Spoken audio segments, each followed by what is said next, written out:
was broad stripes.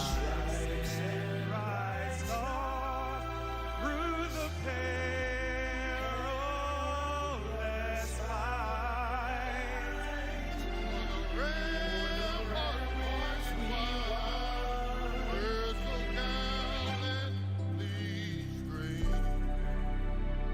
And the road is red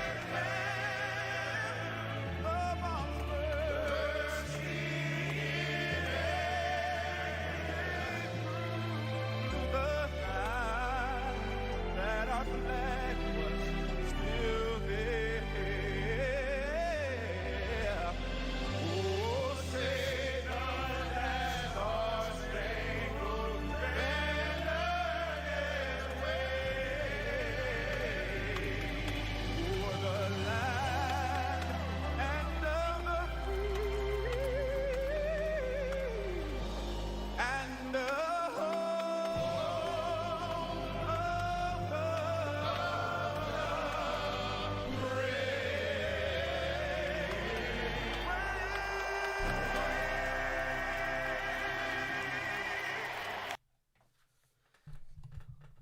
Alrighty. What's up, everybody? Oops. Get this thing all situated. Alright, we got the Pro Bowl. We got the Pro and the Bowl. One thing I noticed, though. Whoa, what is this? One thing I noticed. What up, Autismo? Yo, Tim, you gonna play Warzone later? No, we're just gonna play Warzone on the channel on Thursdays. What up, Pat? I'm gonna start my breakdowns tonight, so I'm gonna start recording those and start putting those out this week now that the Senior Bowl's done and go from there. AFC is going to dominate the NFC this year. We'll see. The AFC, you can see here, has lost the previous 4 matchups. The NFC is definitely I don't know exactly which quarterbacks are playing for the AFC yet. I got to look this up again. But I just saw that it's going to be Kirk Cousins, Russell Wilson, and Kyler Murray, I think it was, playing for the NFC. So I don't know, is Pat Mahomes playing today since he's not in the Super Bowl? That'll be interesting. Josh Allen. There's going to be some interesting guys.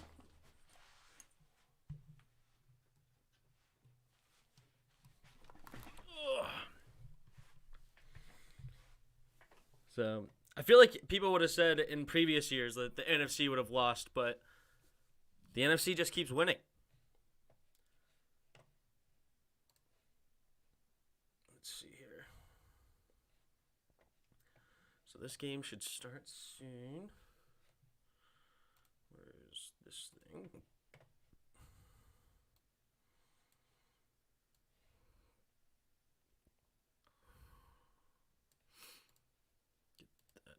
There. All right. So we're going to be doing this just like normal, play-by-play. And have some fun watching the best of the best do it. As I said, I don't know exactly. Let's see if we can find the NFC and AFC rosters. Here's a full list of the selections. So I guess Tom Brady's not coming back for one more year, huh?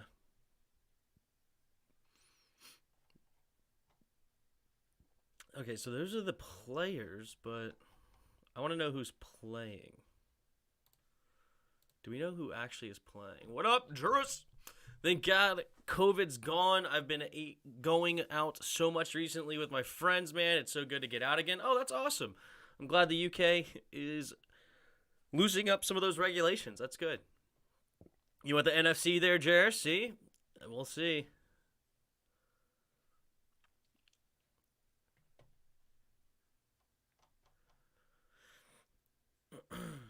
Yeah, injuries and replacements. So is this the most up-to-date one? February 6th, 2022. All right, so AFC's quarterbacks are Justin Herbert, Patrick Mahomes, and Mac Jones. I think it's ridiculous that Mac Jones has made the Pro Bowl. Like, what was his stat lines? Is he really worthy of a Pro Bowl appearance already as a rookie? 22 touchdowns and 13 interceptions. I mean, that's okay for a rookie status, but that shouldn't be Pro Bowl. I think it's pretty ridiculous to have him as a Pro Bowler. I mean, I would probably even take a guy like Derek Carr over him. I think they had the same record also. Like, what was Derek Carr's stats? 23 and 14. I guess it's not that much better. But 4,800 yards. How many yards did he have? 38. So he had 1,000 more yards,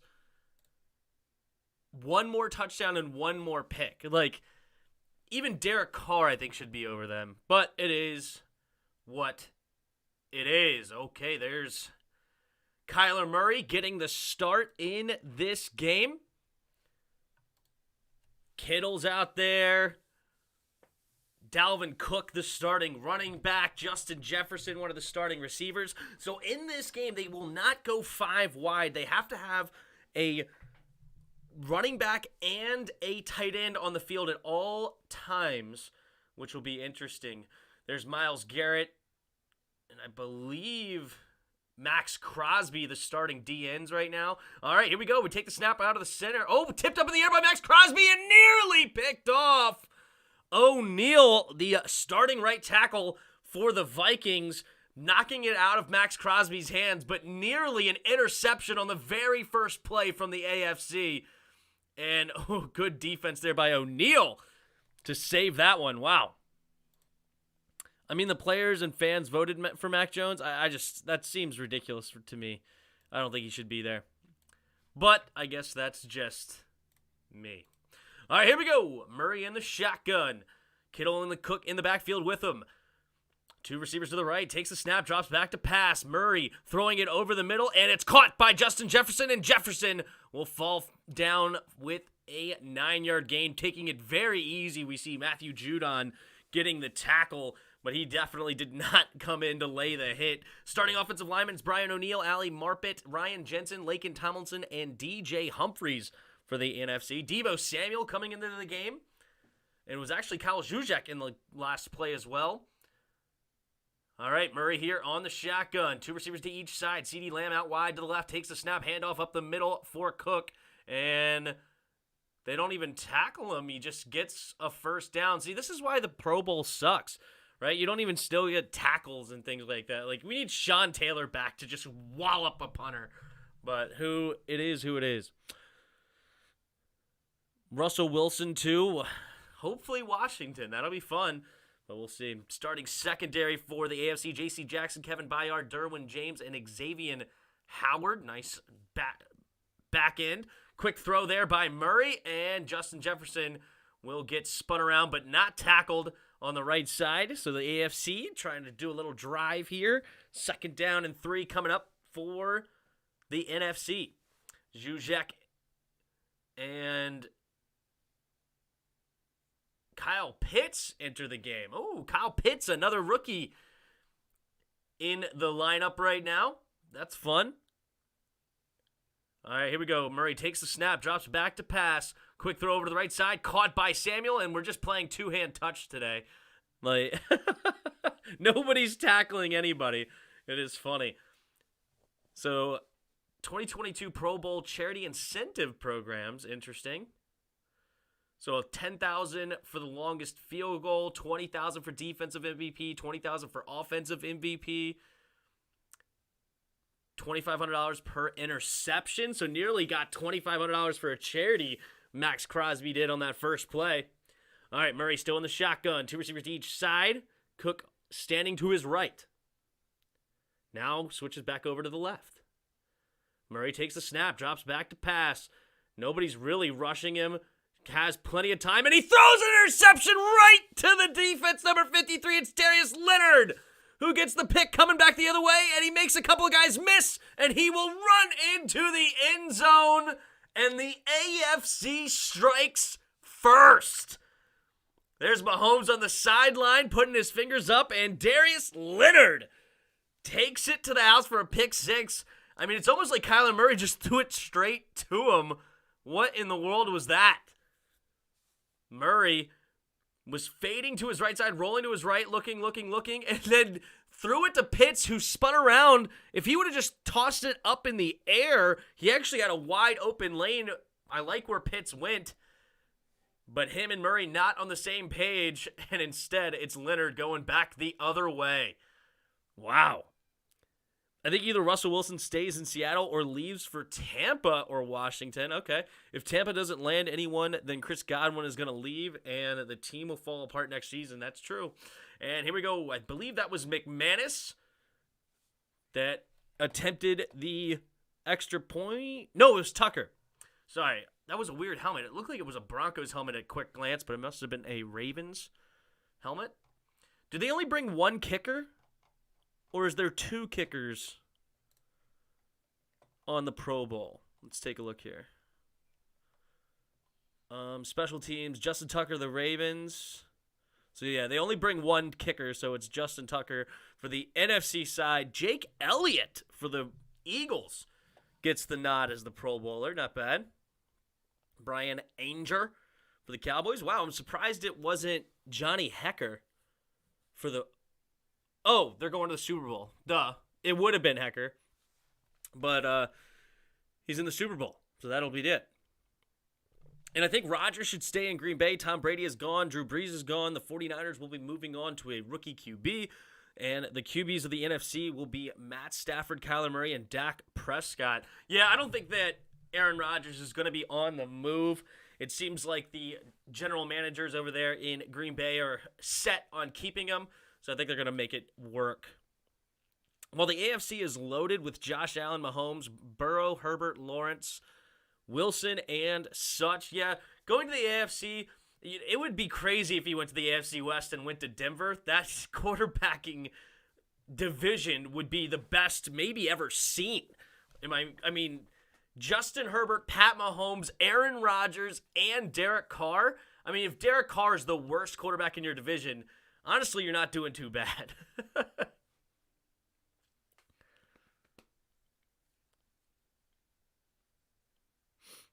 I mean, has there ever been a division that's better than those four?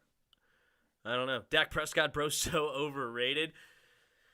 I think he's solid, but yes, if you put him in your top 5, that's definitely an overrated. But he could be stretched into your top 10 maybe, but I don't know. Definitely top 15 in the league right now, but he may be able to get into your top 10 depending on how you look at it. You have to think about it, though. No Tom Brady, no Drew Brees anymore. That moves him a couple spots, but we'll see. We will see. So Murray already having an interception. Oh wait, they're gonna give the ball to They're gonna give the ball to the AFC, even though the AFC just scored a touchdown. I'm behind a little bit. I'm fast forwarding now to make sure I get on top. But okay, they're gonna give AFC the ball, even though they just got a pick 6. Herbert takes a snap, drops back to pass, throws over the middle, and it is caught by Jonathan Taylor. And Taylor will... Oh, that's weird. That's a 4th and 15? Wait, did they just start that drive as a 4th and 15 and then get a turnover on downs? What in the world rule is this? That was weird. Top 10 is a stretch for me. Maybe you're right. As I said, I would have to really go through and think about it, but... He's right on the cusp. If he's not top 10, he's right on the cusp. All right, so the NFC is back onto the field. There's TJ Watt in the game right now. They are in a 4-3, so he's actually playing outside linebacker off ball, it looks like right now. Yeah, he's actually one of the true linebackers. Kirk Cousins takes a snap, drops back to pass, going deep, and Jefferson could not haul it in. He wants a flag, not going to get it. Is that Ward on the coverage? I believe it's Denzel Ward. Yes, it is. Denzel Ward running with him stride for stride. Everybody's jogging out here. Nobody's taking it too seriously, but he did not want to get beat, that's for sure. He was getting that hand in there to make sure he didn't get beat. Thomas Mitchell, what's up? Aaron Rodgers to the Commanders. Hey, if only, right?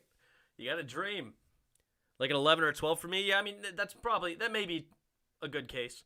Kirk Cousins drops back to pass here in the shotgun, throwing it over the middle, caught by Alvin Kamara. Alvin Kamara will get touched, and he was still going, but I believe they're playing a two-hand touch rule. They're not playing a full-on tackle rule. Oh, wow, they were playing dodgeball yesterday? That's funny.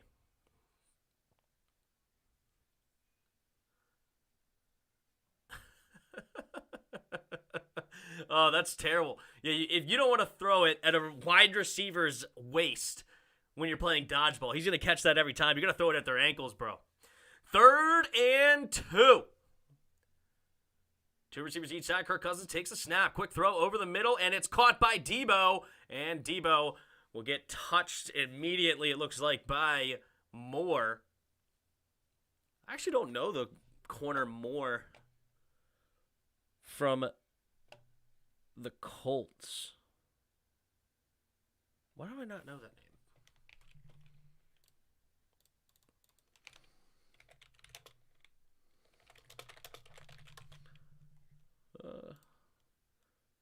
Kenny Moore.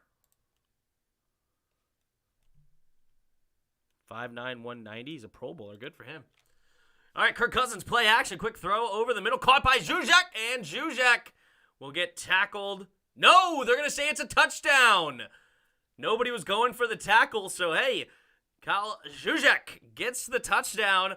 14-yard TD reception. Yeah, this is going to be a weird... If they're playing two-hand touch, I think he was down. But they're going to give it to him. James Conner was the running back. Kirk Cousins throwing it over the middle. Yeah. I don't think he would have got that under normal circumstances. There was 5 defenders around him, and nobody wanted to actually tackle him. Spoiled! I'm on my gang stuff today. No work today. Giving timeouts for free. There you go.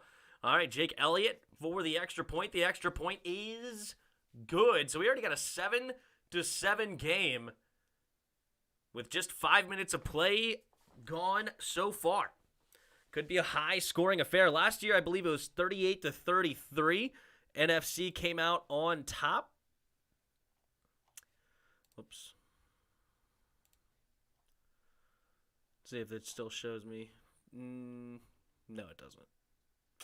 No, it doesn't. So the AFC was 66% favorites, but now it's a 51% chance for the AFC. So it's a coin flip game for now, especially how they're calling it. It's going to be weird.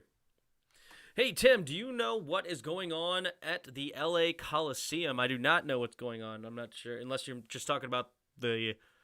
Well, I don't know. What is going on at the LA Coliseum? I have no clue, because that's not even where the Super Bowl is held. I think Tampa has a good incentive for getting a QB to come with the great O-line and defense and receivers, but the thing is, you will be living in Tom Brady's shadow, and they'll never love you like Tom Brady.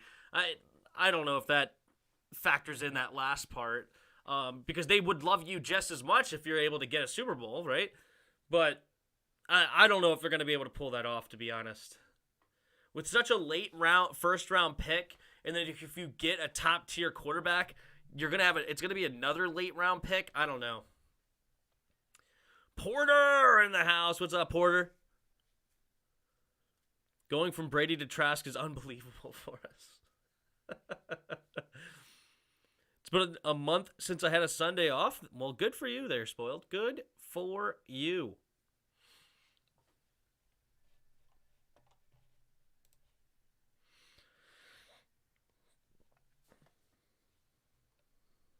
All right, let's go ahead and put a poll up here. Who you got today? AFC, NFC. If you get a minute, look up the LA Coliseum. Okay.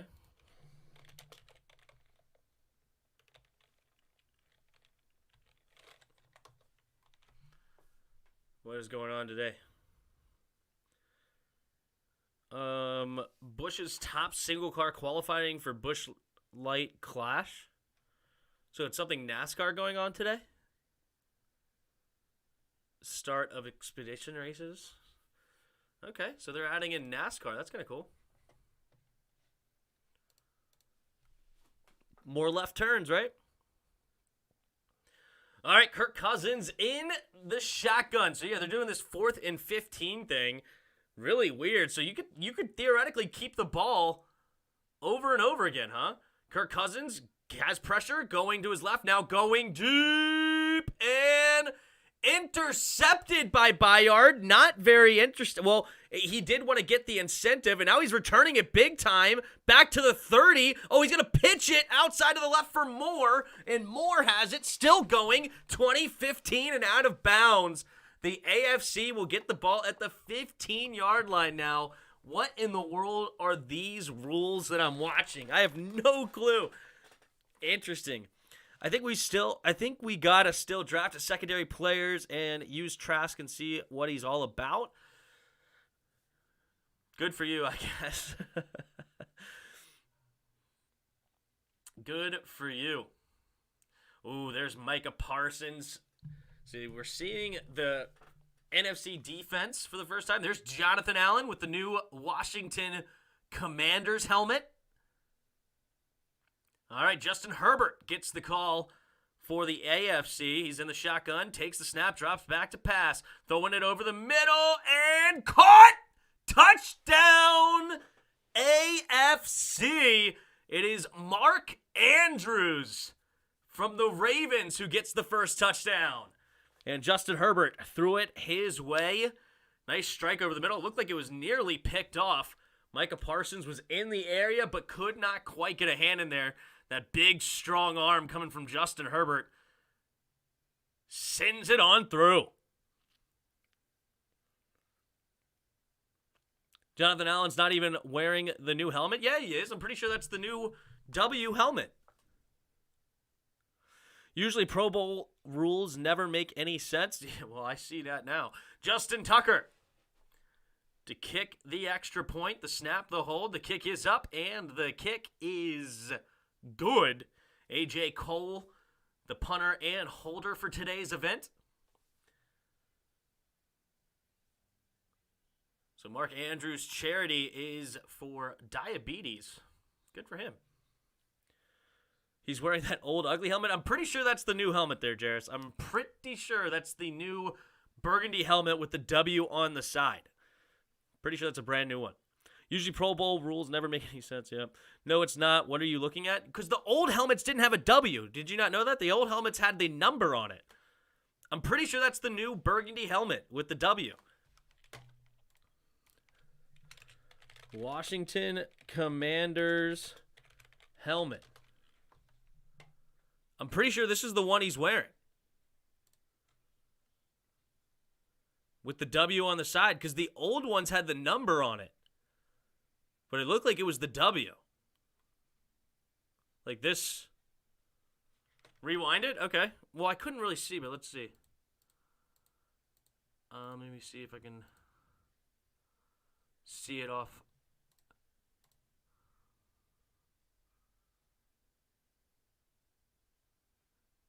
Let's see.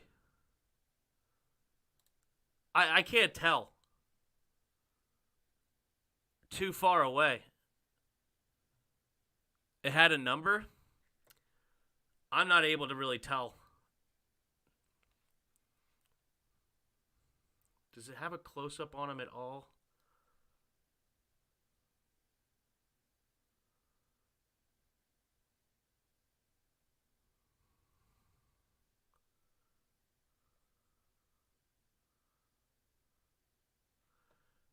Maybe it does have a number on it. But you know what it didn't have? And I actually do tend to agree with you now, is it doesn't have the yellow stripe. But this one doesn't have a yellow stripe either. Couldn't quite tell if it had a number, but it definitely doesn't have this yellow stripe, so you might be right. Maybe it isn't the new helmet. From far away, it almost looked like the W, but I think it was one of those things also that you can trick your own eyes. If you think it is one thing, then your eyes will tell you it's that. But you might be right. I can't quite see it.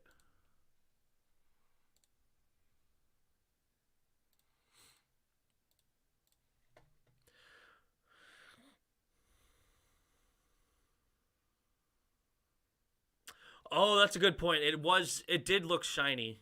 And now the new helmets are matte, aren't they? Yeah, I think all the new helmets are a matte. Well, this one looks shiny, though. But I guess the new ones are a matte style, aren't they? But anyway, all right. They suck. All right, here we go. Mahomes in the game for the AFC on this 4th and 14. Takes the snap. Mahomes pump faking it. Going deep. Has a man and cannot connect with Kelsey. Underthrown. Unusual there for Pat Mahomes. But all right. So the NFC will get the ball now at their own, at the 25 or 30-yard line or something like that. This is weird.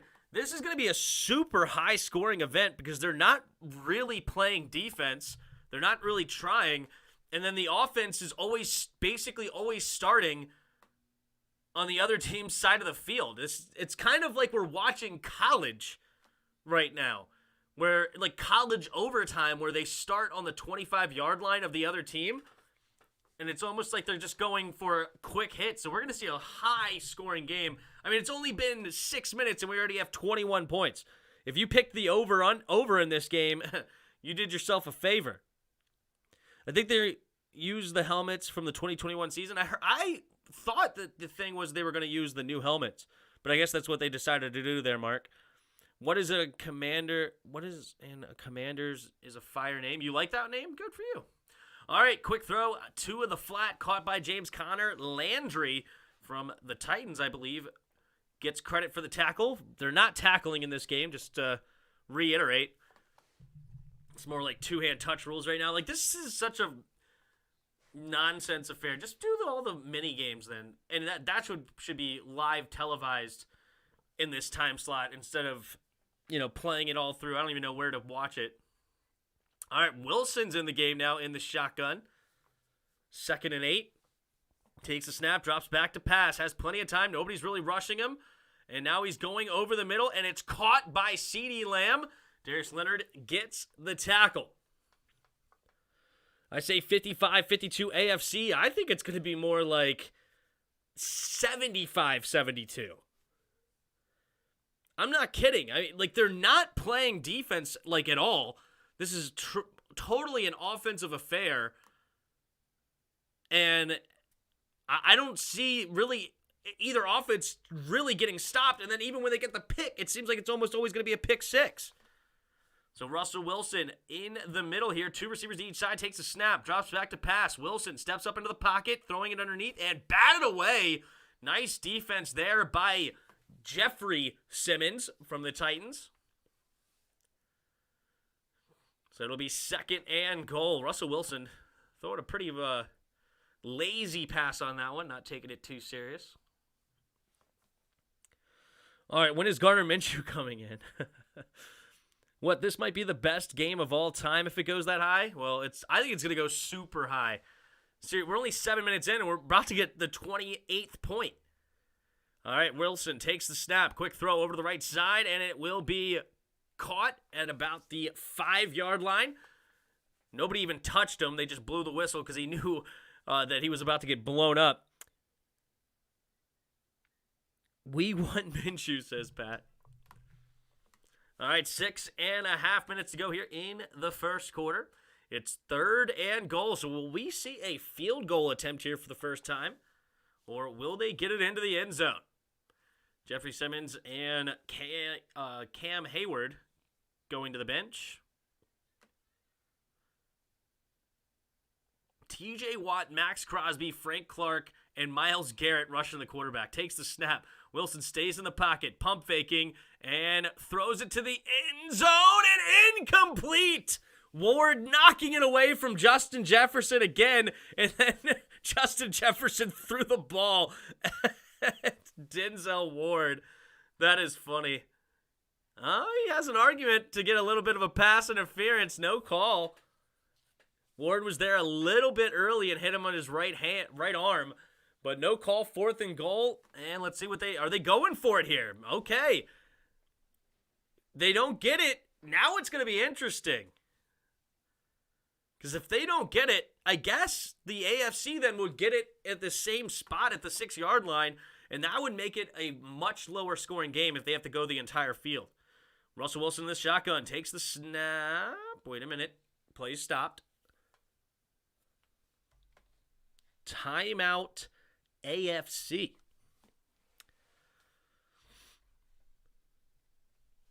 We want Minshew and Jameis Winston. All right, Pat. That's funny. So 69% of you are saying the NFC will defeat the AFC. Fair enough.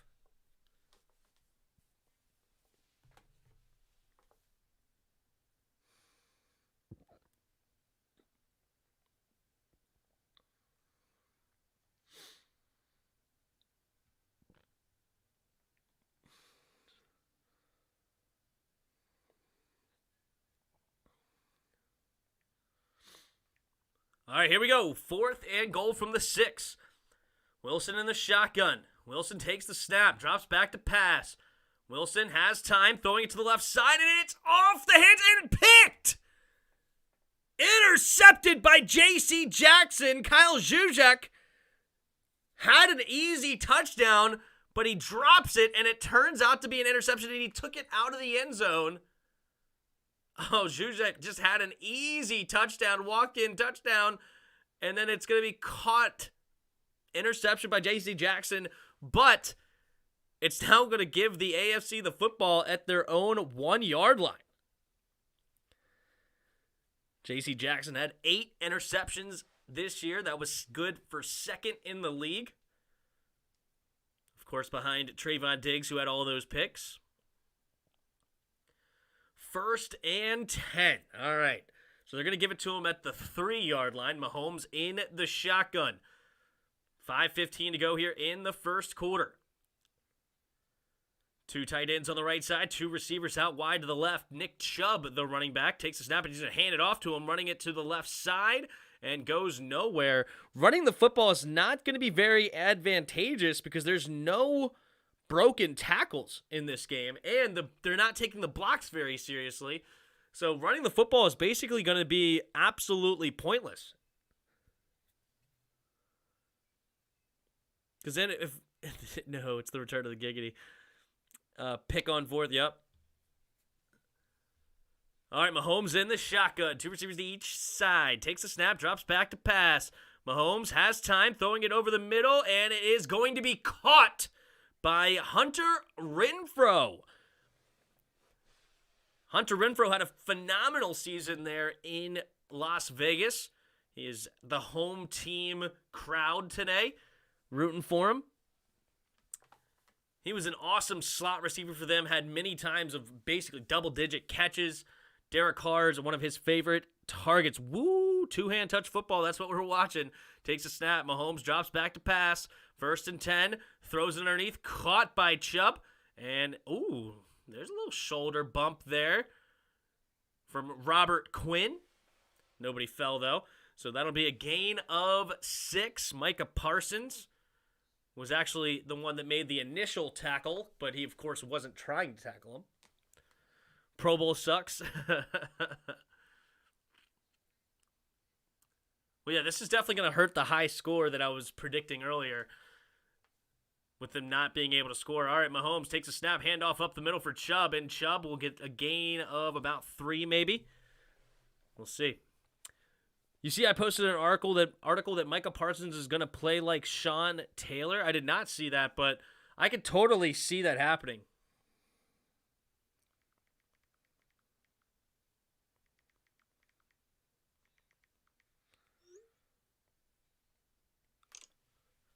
Third and 1. 3 minutes to play. I formation. Mahomes under center takes the snap. Handoff up the middle for Chubb, and Chubb will get the first down.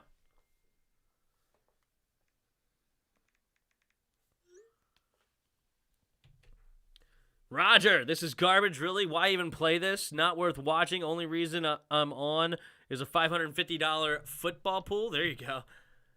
Debo should be RB because of his speed. I like how they use him. They use him in many different ways. He can run a route. catch the ball, and he can follow his blocks. Oh, we're going with a double reverse, and it may be a pass here from Diggs. Stefan Diggs avoiding the rush and finally tossing it, and it will be caught by Mark Andrews for a first down. Stefan Diggs getting a completion. The Pro Bowl may suck, but them jerseys are fire. Do you like the jerseys? I'm not really a fan of these jerseys. I don't know. They seem boring to me, I guess, but that's just me, I suppose. Devo said about 5 minutes ago he's going to have 0 rushing yards. Here we go. Mahomes takes a snap, drops back to pass, pump fakes. Mahomes scanning the field, has plenty of time, chucks it downfield, and incomplete. He just threw it out of bounds.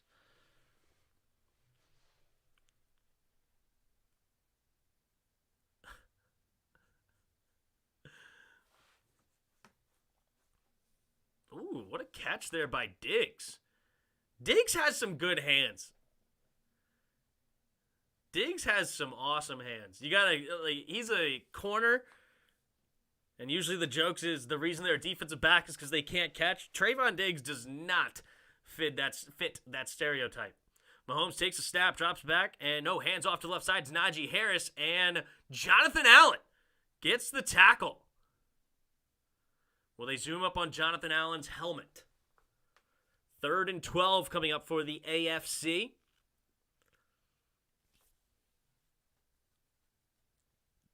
They will not zoom in on his helmet, because why would they do that? I'm trying to get Tampa Bay jersey, but it costs so much to ship to Ireland. I want Evans with one with the captain patch. Okay. All right, here we go. Mahomes takes the snap. Only a 3-man rush. They're not even trying to. Now throwing to his right side, and it's going to be dropped by Diggs.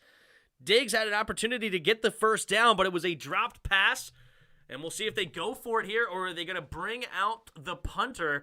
Will the punters have to do anything but hold today? I don't think so. I think they're going to go for it here on 4th and 12. I do like the jerseys. They did the same jerseys last time, but it was those ugly bronze and gray ones for the 100th season. They look much better in the normal blue and red. Josh Allen is wearing the old helmet. Oh, okay. Mahomes in the shotgun. 2 receivers to each side. Takes the snap. Drops back to pass.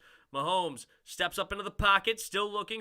Now throws it over to the right side, and it's going to be intercepted by Winfield Jr. And he's still going. He's going to return it all the way back for a touchdown. And the NFC strikes back. So we have 2 pick sixes. There's Jonathan Allen's helmet. Definitely numbers on the side of it. I was mistaken. Yeah, that old ugly helmet. Yep, that's what it looks like. Well, I don't know if I would say the helmets are ugly, but I mean, you can have your opinions. I don't think it's that big of a deal. I wouldn't look at the helmets with the numbers on it and say it's ugly, but whatever.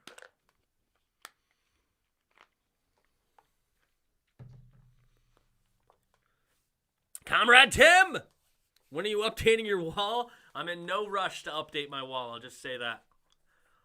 I will say that. I am in no rush. I don't have any Washington Commander gear. I don't have any plans to buy Washington Commander gear anytime soon. And we'll go from there.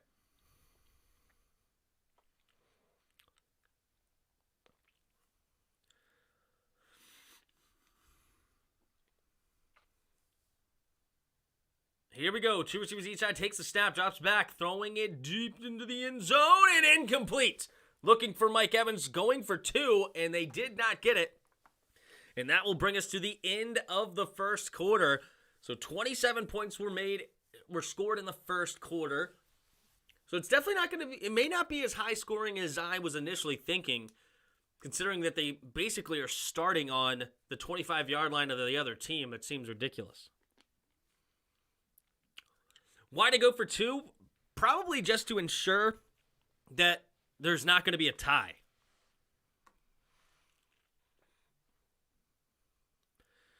It's ugly and plain. Out with the old, in with the new. Okay, well, I guess.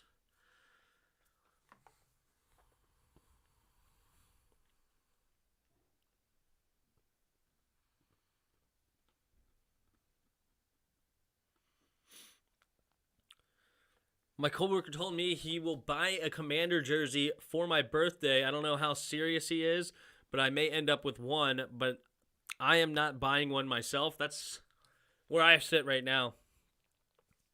You're going to say 31-28 NFC win? No shot it's going to be that low scoring. It's going to be minimum 40s. Minimum. They're starting at the 25-yard line of the other team.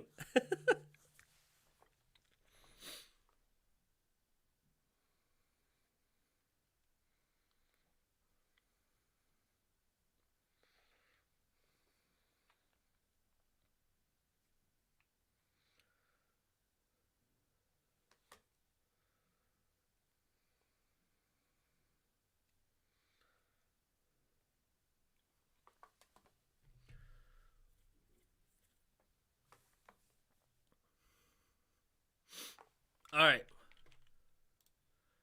So 64% of you say NFC is going to win.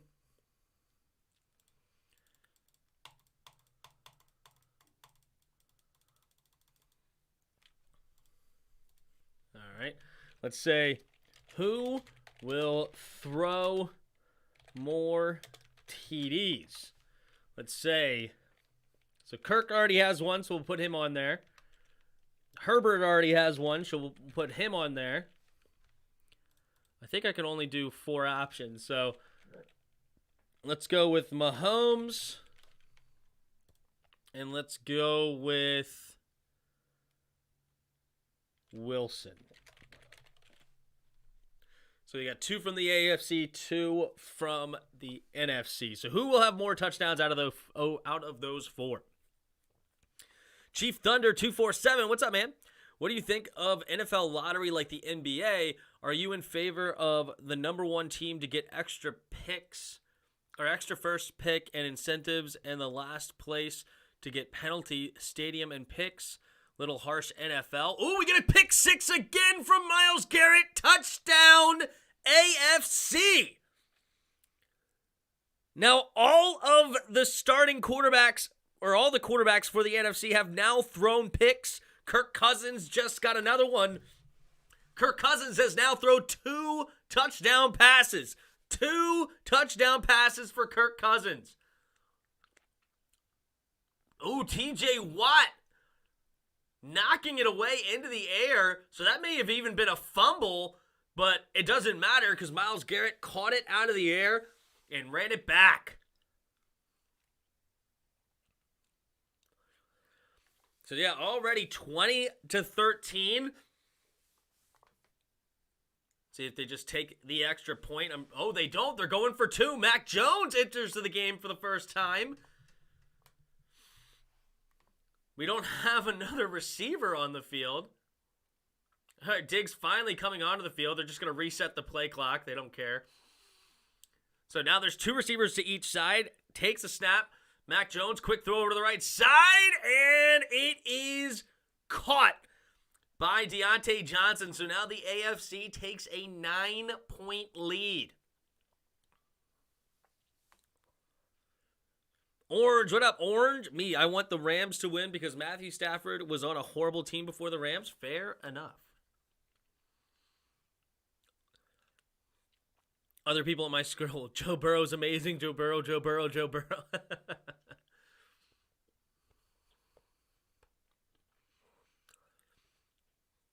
NFL lottery would be a bad idea since NFL is tough, and that would mean low market teams wouldn't get a chance to get their franchise players.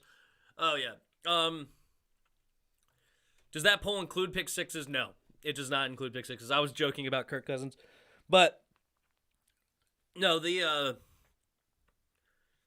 I don't like the lottery system. I don't. I think it's just better.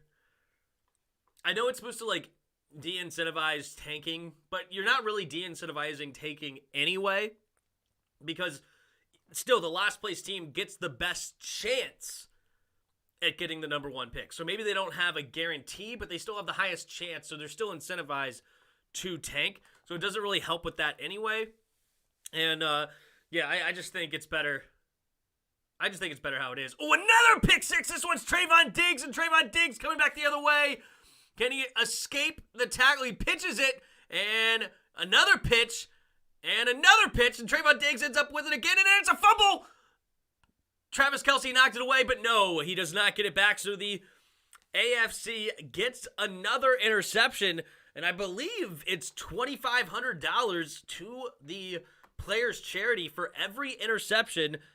So we have now 5 different quarterbacks to throw an interception. I wonder if this is a Pro Bowl record already. 5 different quarterbacks throwing an interception. Roger says this is nuts. Yeah, this is a wild game. This is not even football anymore. Stefan Diggs, who led the league in interceptions with 11, most since 1981, gets one here in the Pro Bowl. Kevin in the house to say bye. What's up, Kev? That's a good old Myles Garrett. Yep. All right, here we go. 1st and 10. Justin Jefferson. Oh, he's going to look to throw the ball now, and he's not going anywhere. He'll run out of bounds. He may have even gotten a first down. So, yeah, this is going to be a high-scoring affair. We're already at 22-13 with 14-16 to go in the second quarter. Plenty of time. Hello, you guys saw that fake out Winfield did on Mahomes? I did see Winfield run it back, but yeah, that was funny. Mixed him without actually mixing him. Yeah, it's legit backyard football. I mean, it's worse than backyard football, if we're going to be honest, man. Like, backyard football, you're at least somewhat trying. But yeah, this is just ridiculous. 2 receivers to each side. Kyler Murray in the shotgun. Takes a snap, play action. Quick throw over to the right side for Lamb. And Lamb will dive ahead, and they probably will give him... No, they're not going to give him a first down. They're going to say 3rd and inches. Tim, would you dress Bella up as a commander since Red Wolves is not an option? I love that you called Ruby Bella. That's funny. I don't know. That's my wife's thing. I don't know. If she wants to dress her up, that's fine. I did put a jersey on my dog in the past, but that's it. Handoff up the middle for Dalvin Cook, and Dalvin Cook will get the first down up to about the 24-yard line. So 13 minutes left here in the second quarter. And NFC already looking like they're going to strike again. Let's see if they can get into the end zone. Mixed him without actually mixing him. Taking a look here at early vote in this poll. Herbert and Mahomes tied on this list right now for the most touchdowns today. Herbert already has 1. See if Kyler Murray can get himself one here. Takes the snap, drops back to pass. Quick throw over to the right side, and it's batted down again by Max Crosby. That is 2 bat downs by Max Crosby already.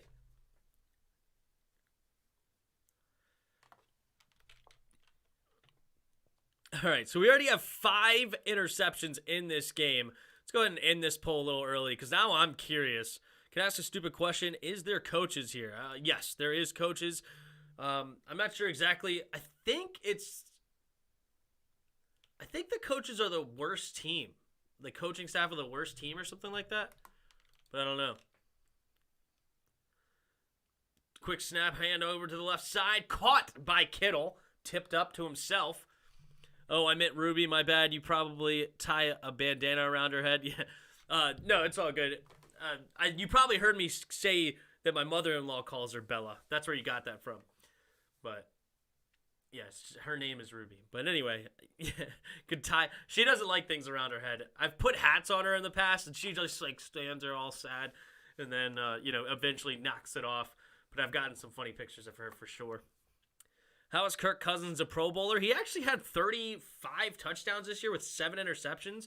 He actually didn't have a very bad season at all. And also considering, I guess, Aaron Rodgers called out and Tom Brady called out. So there you go. All right. Kyler Murray takes a snap, and another batted down pass. Max Crosby now has 3 passes batted down at the line of scrimmage. All right, here we go. How many INTs will we see today?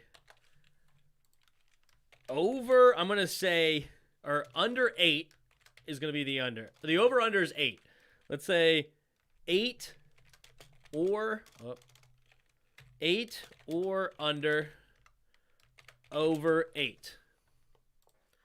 How many interceptions will we see today? Murray steps to the pocket on 4th and 6, trying to avoid the rush. Has time. Now rolling to his left side and goes deep. And Moss caught by Mike Evans. Mike Evans, using that 6'5" frame, gets the touchdown, and it's another one on the board. Mike Evans 19 yards out. Kyler Murray just gave up a prayer, and over top of Denzel Perriman, and Mike Evans makes the catch. That is hilarious. No, it's LaFleur coaching at the NFC. Oh, okay. I don't remember how they decide. I really don't. How they decide the coaching staff of the Pro Bowl.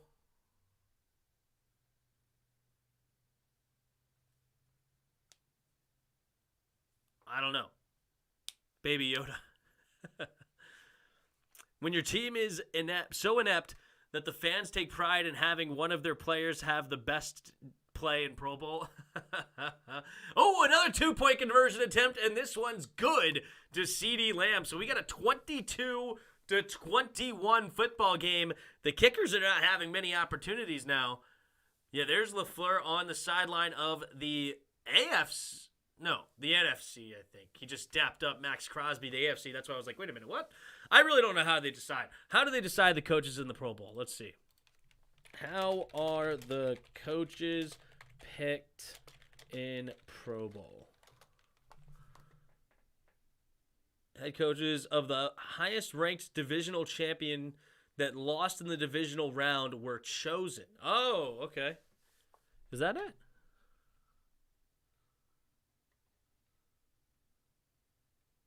Inside the logistics of being a Pro Bowl coaching staff. Okay.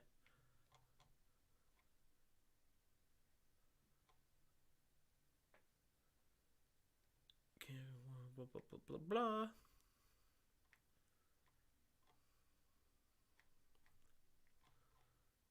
I'm confused. Packers will be the coaches per Paul Kuharsky.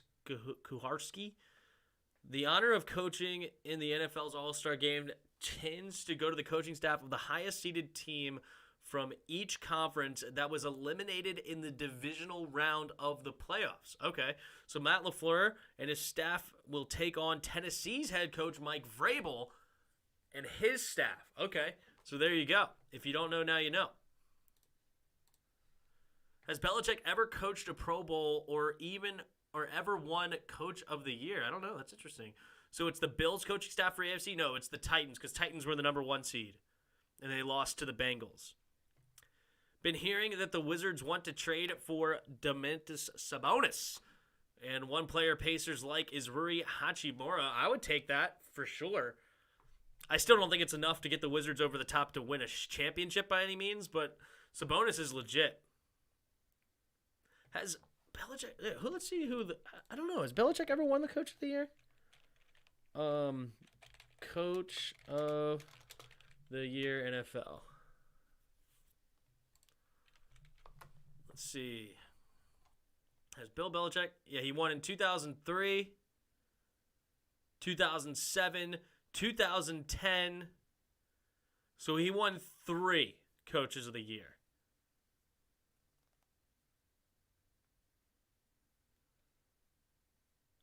14-2 team, a 16-0 team, and a 14-2.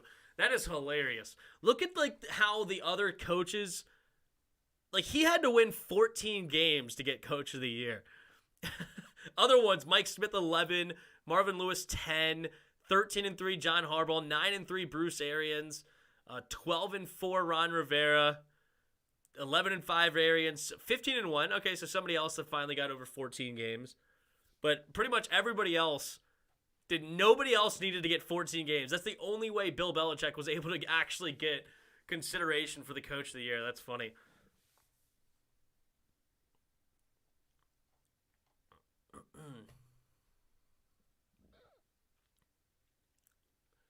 So Bill Belichick has 3. Is he the only one with 3? No, Chuck Knox has 3. Gibbs has 2. Wow, I'm surprised Gibbs didn't have another Coach of the Year. He only won 2. Like for the 91 team where they were 14-2 or whatever it was, you would have think he would have won another one, but clearly not the case. All right, we're back in it here. Jonathan Taylor catches it in the flat, so it'll be 2nd and 6 now for the AFC.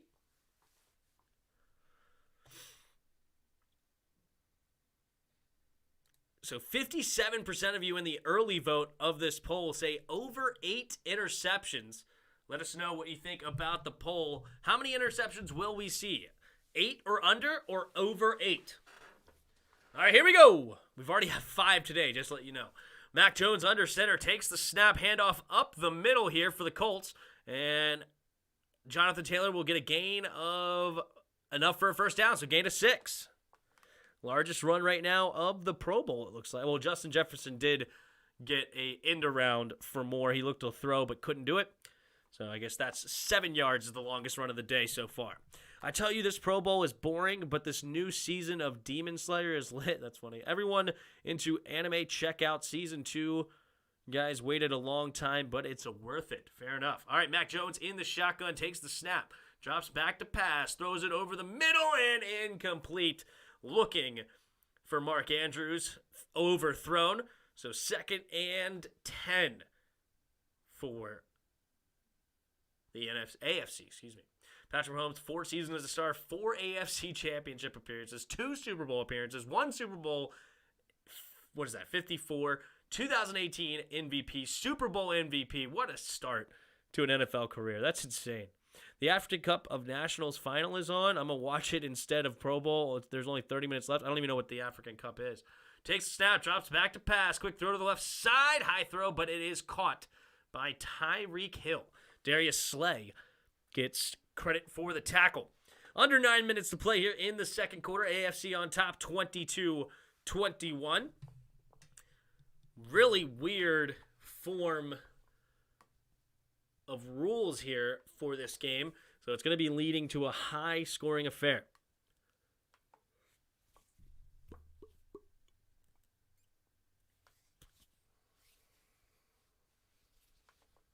All right, 3rd and 4.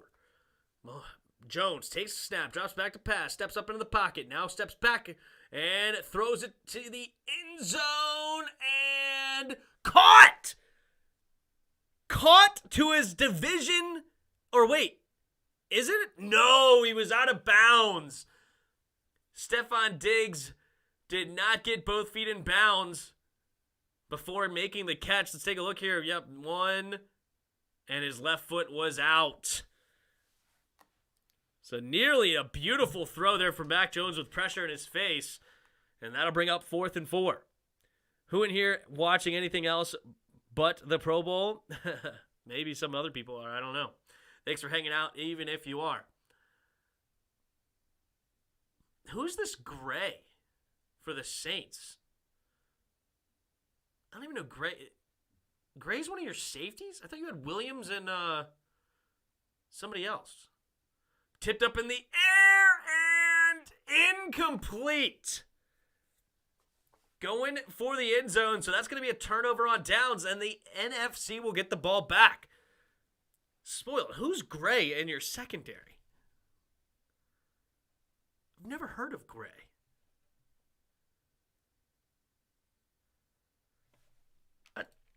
Is he even...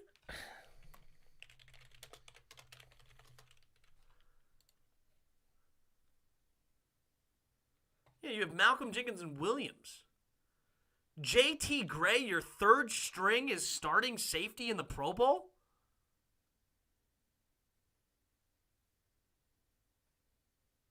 What?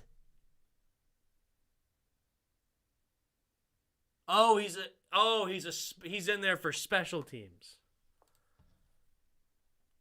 Ah, okay. He's the special teamer guy, and then they put him back there at safety. Okay. That makes way more sense. I'm like, I have never heard of this guy. He's a 3rd stringer on the depth chart. How in the world is he considered a Pro Bowler? But that makes way more sense. Redskins Montana saying he's watching the Pro Bowl at work.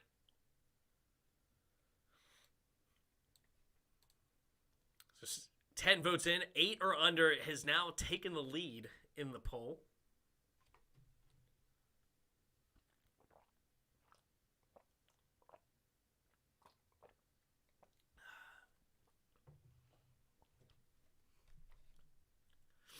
Cheeseman was robbed. You ain't never lie, bro. You ain't never lie.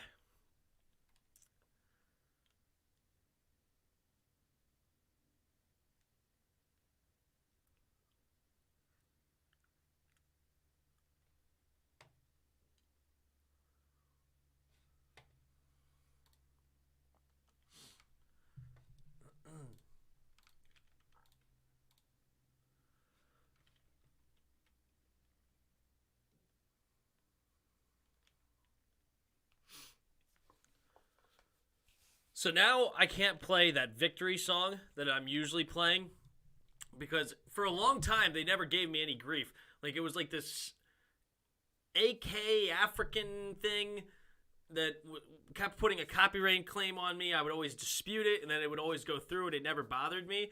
But now this like MGK victory company is now putting copyrights on me because of that song and they're actually sticking to it. So I'm not able to play that song anymore. I got to figure out where I can actually get truly copyright-free music. I don't understand all of it yet, but for now, we're just going to go with no music today. Fight for Old DC in the house. What up, Fight for Old DC? Thanks for telling people to subscribe if they haven't already.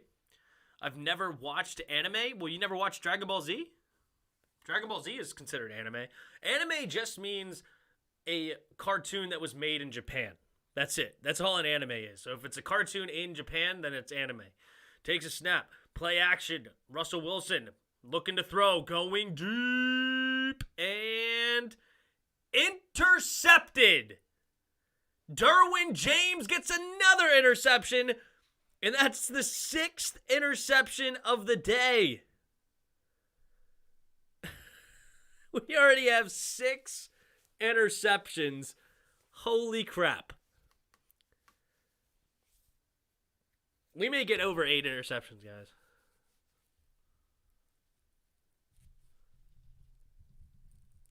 No, I mean anime? I don't understand.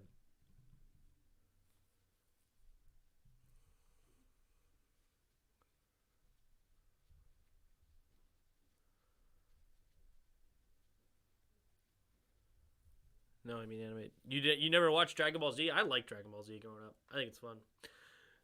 Quick throw outside to the left side, caught by Hunter Renfrow. Renfrow will get a gain of about 5. I don't know. Avatar was great. Is Avatar a Japanese show? Is that considered an anime? It might be. I don't know. What's your favorite genre? Genre of what? TV show or genre of anime? I have no clue. I don't know enough about anime to say that. 2nd and 6 here for the AFC. Right at midfield. Herbert in the shotgun. Herbert takes the snap, drops back to pass. Scanning the field. Now has a man wide open, and it's Mark Andrews caught down the left sideline and will get pushed out of bounds up near the 10-yard line. Big play for the AFC.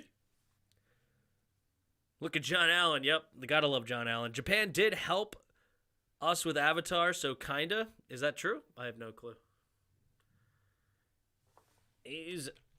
Where was Avatar made? Avatar, The Last Airbender.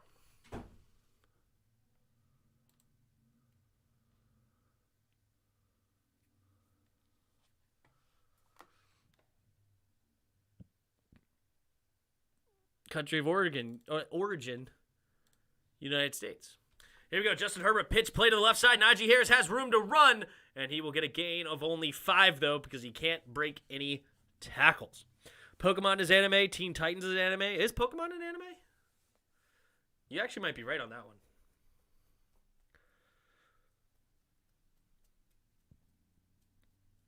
Teen Titans is not anime. Neither is Avatar. Avatar is not. I just looked that one up. I don't know about Teen Titans. I don't know.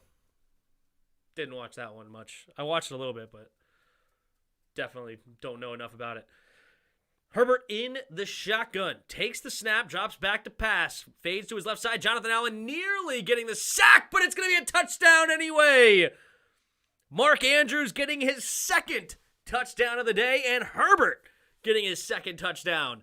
So that's 28-21 AFC on top now. Jonathan Allen, just like in the regular season, Washington was so close to so many sacks, but not quite there in time. The stuff that I like from Japan has usually been live action stuff, Power Rangers, Godzilla, that kind of stuff. Well, fair enough. Teen Titans, the original version, they sold it to the United States. Is that true? I have no clue. Teen Titans TV series. Country of origin, United States.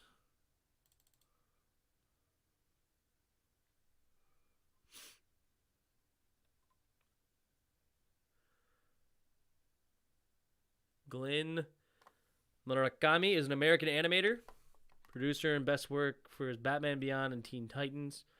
David Slack and Sam Register. So no, it does not look like a Japanese show. A Japanese man made it, but he's an American writer. If you don't know now, you know. Station 9 in the house. What up, bro? Just woke up. What did I miss? Pro Bowl, Super Bowl 1 week away. Beer at 7-Eleven is now 2 per limit, whatever. That's funny. But anyway, you missed a lot of interceptions. We've had 6 interceptions already today. So that's one thing you missed. And so far, the AFC is on top 28-21. They definitely have a weird rule going on right now with the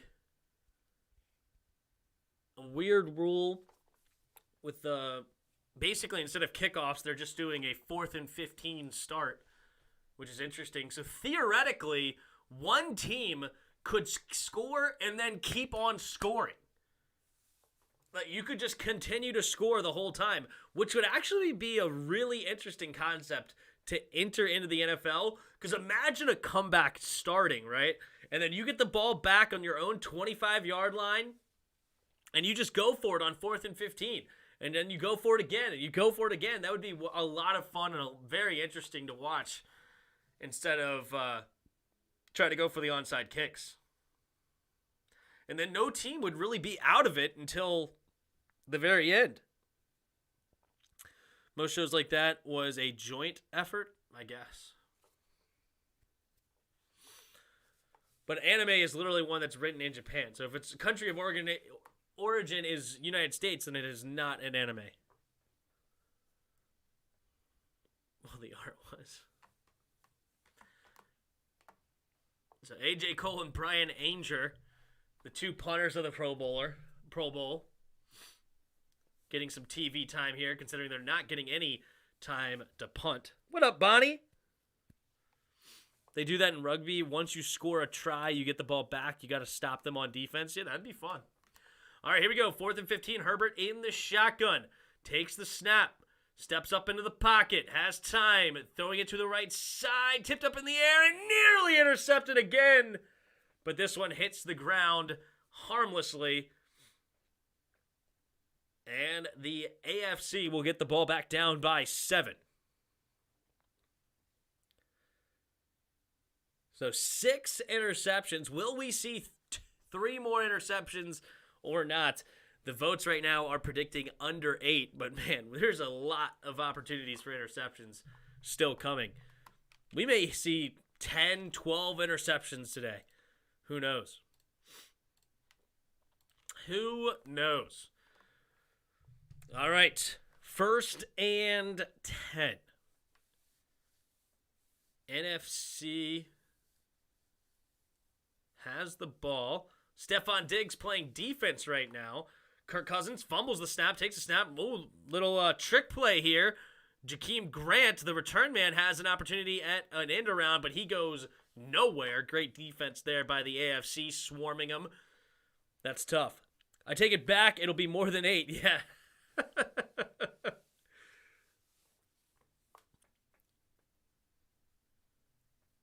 But it's still a fact that Japan is besting the United States in cartoons. I mean, I guess, because I don't think really the United States makes cartoons for adults.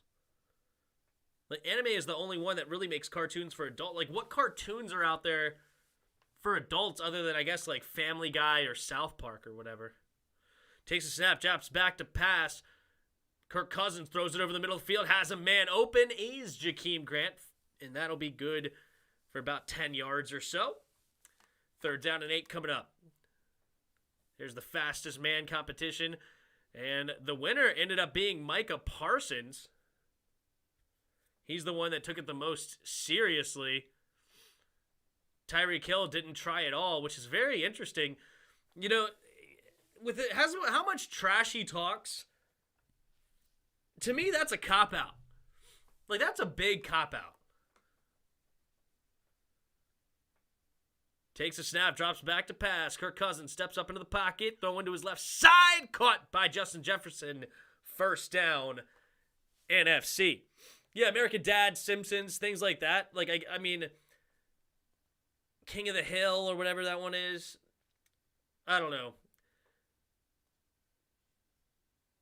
It's like a whole different genre, though. Like, it's not really a drama. They're more comedies, right? Where anime is like dramas that are cartoons for adults. They're not really comedies. They're actually have a story to tell, right? Whereas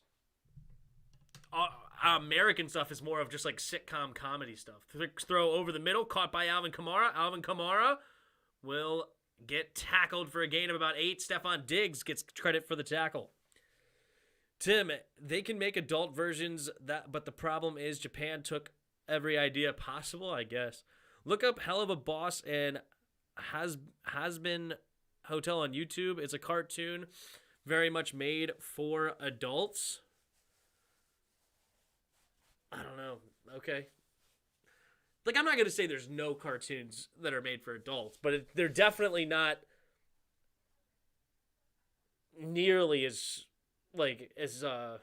common, or there's just not as big of a market for them. Hell of a Boss and Has Been Hotel. I never heard of either one of those. Hell of a Boss. Hell of a Boss. It's a 7.98% like this TV show.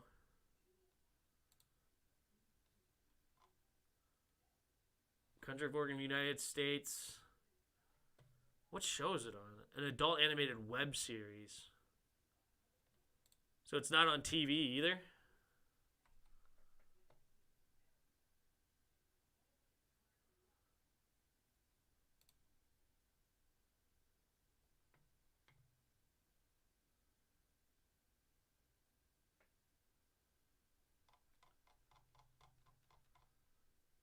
I have no clue what this is.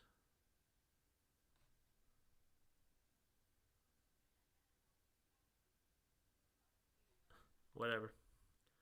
Never heard of it. Love Hell of a Boss, I guess. Or what's the other one you said? Has Been Hotel. Has Been Hotel.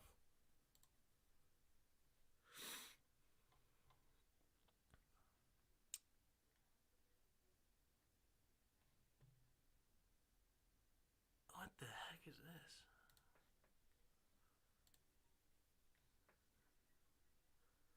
I guess you like some weird shows, huh?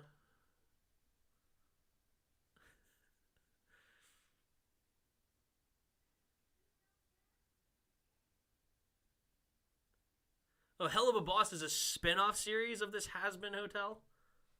So it's made by the same people. Whatever.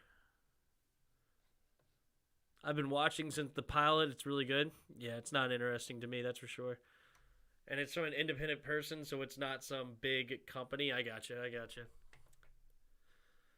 All right, here we go.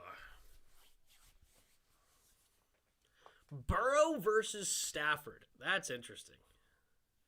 2 number 1 picks. Is this the first time? I wonder when's the last time we've had 2 number 1 overall picks going at it.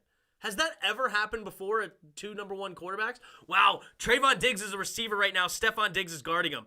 Takes a snap, and they're going to throw it up to him, and it ended up looking like Diggs was the offensive player, and Diggs was the defensive player, and oh no, wait, they're both Diggs.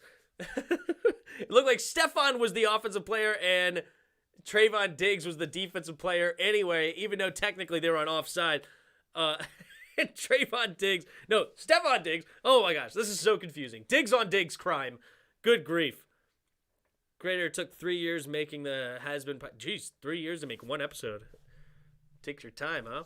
Kirk Cousins takes a snap, drops back to pass, steps up for the pocket, pumping, and the first sack of the day. No, second sack according to the. Oh yeah.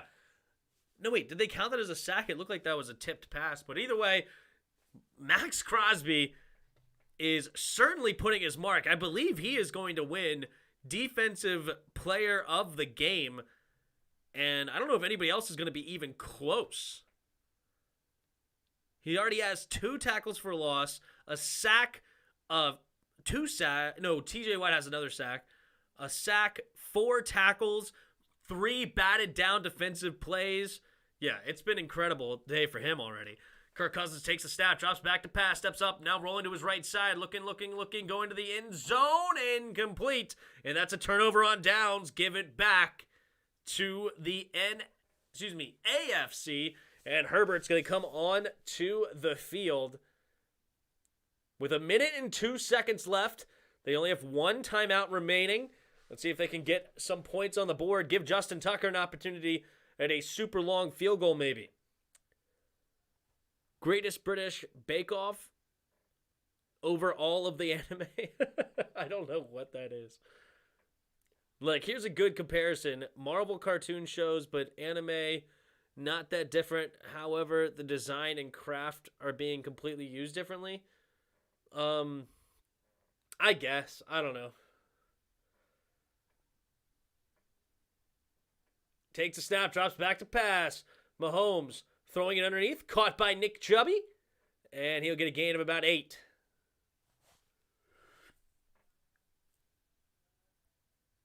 No, they'll give him 10. First down. 45 seconds, clock's running. Mahomes takes the snap, drops back to pass, throwing it to the right side, and nearly intercepted. Marshawn Lattimore on the coverage, and it's going to be 2nd and 10. Brian Burns getting a little pressure there on Pat Mahomes. So there's 37 seconds left in the half. Can Mahomes do anything here? Mahomes in the shotgun. 2 receivers to each side. Takes the snap. Quick throw over to the left side. Caught by Hunter Renfrow. We're actually going to get a tackle to the ground by Robert Quinn. Robert Quinn, not afraid to actually lay a hit. He's the only one that I've seen actually put a shoulder into somebody and now bringing somebody all the way to the ground. It's like he didn't get the memo. 31 seconds remaining here in the second quarter.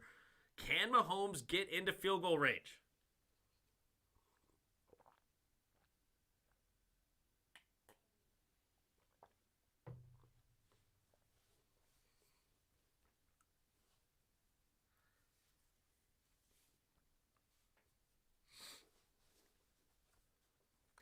All right, they're at their own 31-yard line. 2 receivers to each side. Takes a snap. Pumping. Throwing it underneath. Caught by Chubb. Chubb makes the first guy miss, and they're going to say he got tackled right around past the 40. They got to hurry up, though. 23, 22, 21. Mahomes is going to look to spike it here, and he does it with 16 seconds remaining. Uh-oh. Flag on the play, though. What's the flag going to be? False start. That's going to be a 10-second runoff. An illegal snap. By rule, 10 seconds will be taken off the game clock. Will the game clock operator reset the game? Oh, terrible call, Tony Corrent. Terrible call. Bad snap. What the heck's your problem? Terrible. Pathetic. Horrible call. I wanted to see a long Justin Tucker field goal attempt, but there's no way we're going to see that now because the clock's continuing to run. Mahomes drops back to pass.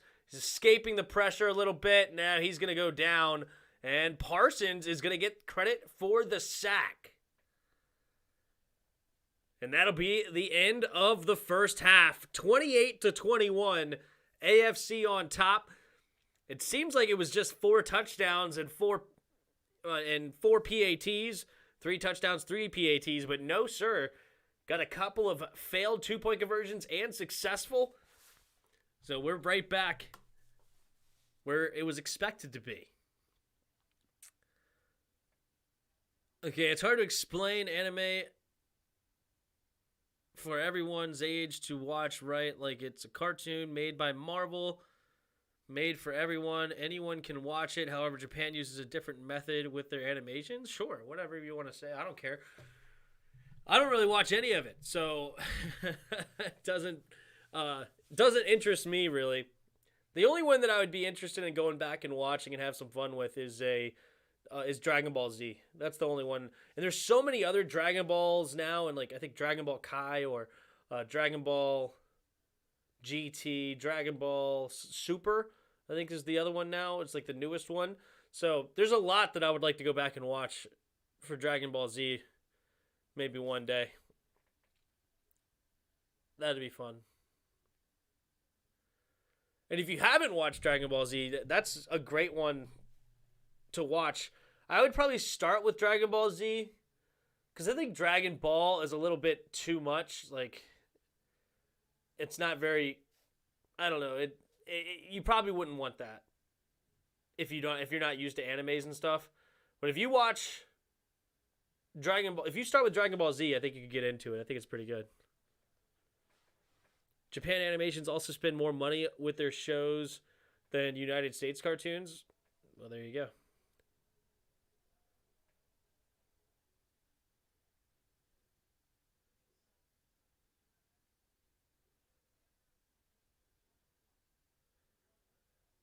But show why it's more popular? Sure, whatever.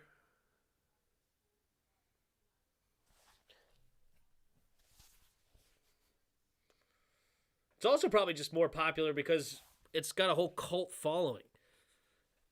Like, a lot of people don't even know that anime means made in Japan. They just think it means animation. So they think that all animations are anime. A lot of people don't even realize that. I only know Goku over 9,000 and Kamehameha. Remember Yu-Gi-Oh back in the day? I love Yu-Gi-Oh back. Like, I've actually, like a year or two ago, I went back and watched the original Yu-Gi-Oh. And Pegasus Island and then Kaiba's Tournament, I think, are legit. And then after that, it gets weird. But those two, I think, are actually super, especially Pegasus Island, is a phenomenal show. SpongeBob is a top-ranked show in terms of net worth. I'm not surprised by that at all. SpongeBob does arguably the best job in creating a kid's show that adults can watch. Andrew Insomniac, what's up, bro? Hey, man, how's it going today? Not too bad. Hope you're doing well. Just hanging out, watching the Pro Bowl. What'd you guys think of the Senior Bowl yesterday? I at least caught a lot of the first half. Unfortunately, we started getting... I was at a friend's house and things started happening and couldn't watch much of the second half. But I liked what I saw from a couple of guys, especially Desmond Ridder. I think Ridder had arguably the best day. He did win player of the game, I believe. But he didn't have a single errant throw. He looked fast. He looked good. They got him outside the pocket, moving a little bit. Desmond Ridder showed me a lot. I liked what I saw from Ridder for sure. Especially one where he was booted out to the right. There was a guy in his face. He stepped up, and then tossed it downfield, and it went right between three defenders. I love it. Sam Howell affected his draft stock. You think in a positive or negative way? I'm not a Sam Howell guy. I'm just really not. Sam Howell has probably moved down to my 5th quarterback, if I'm being honest. Avatar was one of the best, too. Avatar, I like Avatar. I just went back and watched Avatar recently, too. Maybe a year or two ago as well.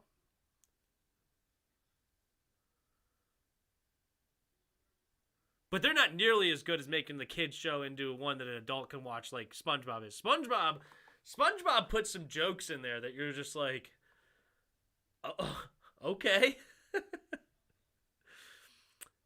Perry and Winfrey won MVP of the Super Bowl. Then did he win Offensive Player of the game or something like that? I heard that he won something. Was it Offensive Player of the game, maybe? Offensive Player of the...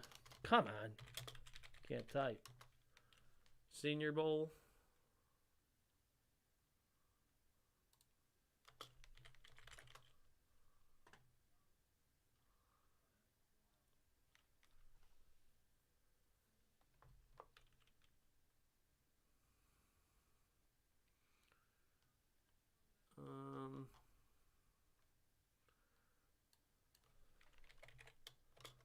MVP Senior Bowl.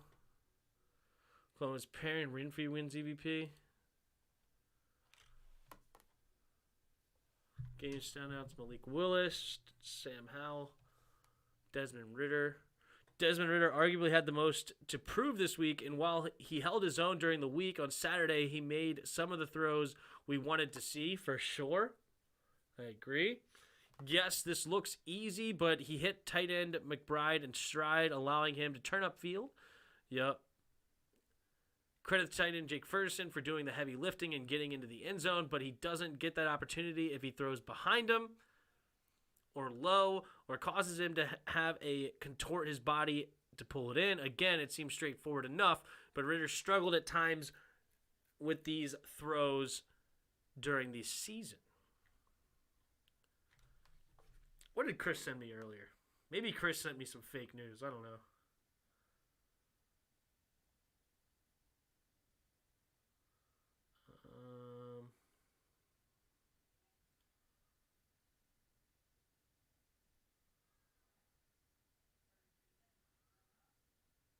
Ridder wins Offensive Player of the Game.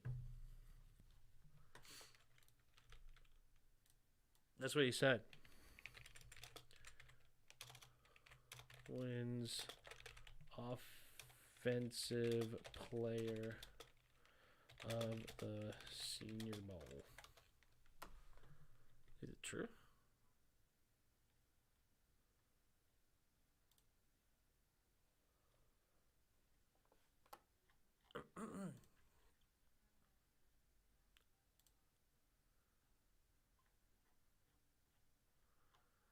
I don't see that anywhere. 2 touchdown passes. Heisman Trophy finalist who was 6 for 6, 89 yards, and a touchdown despite only playing the first quarter. National pass rushers made it tough all afternoon. It goes Perion Winfrey, Penn State's Jesse Lakuta, Mboye Mafe each had 2 sacks. God, I can't clear my throat. Sorry. But anyway, thoughts on Carson Strong? I'm not a Carson Strong guy at all.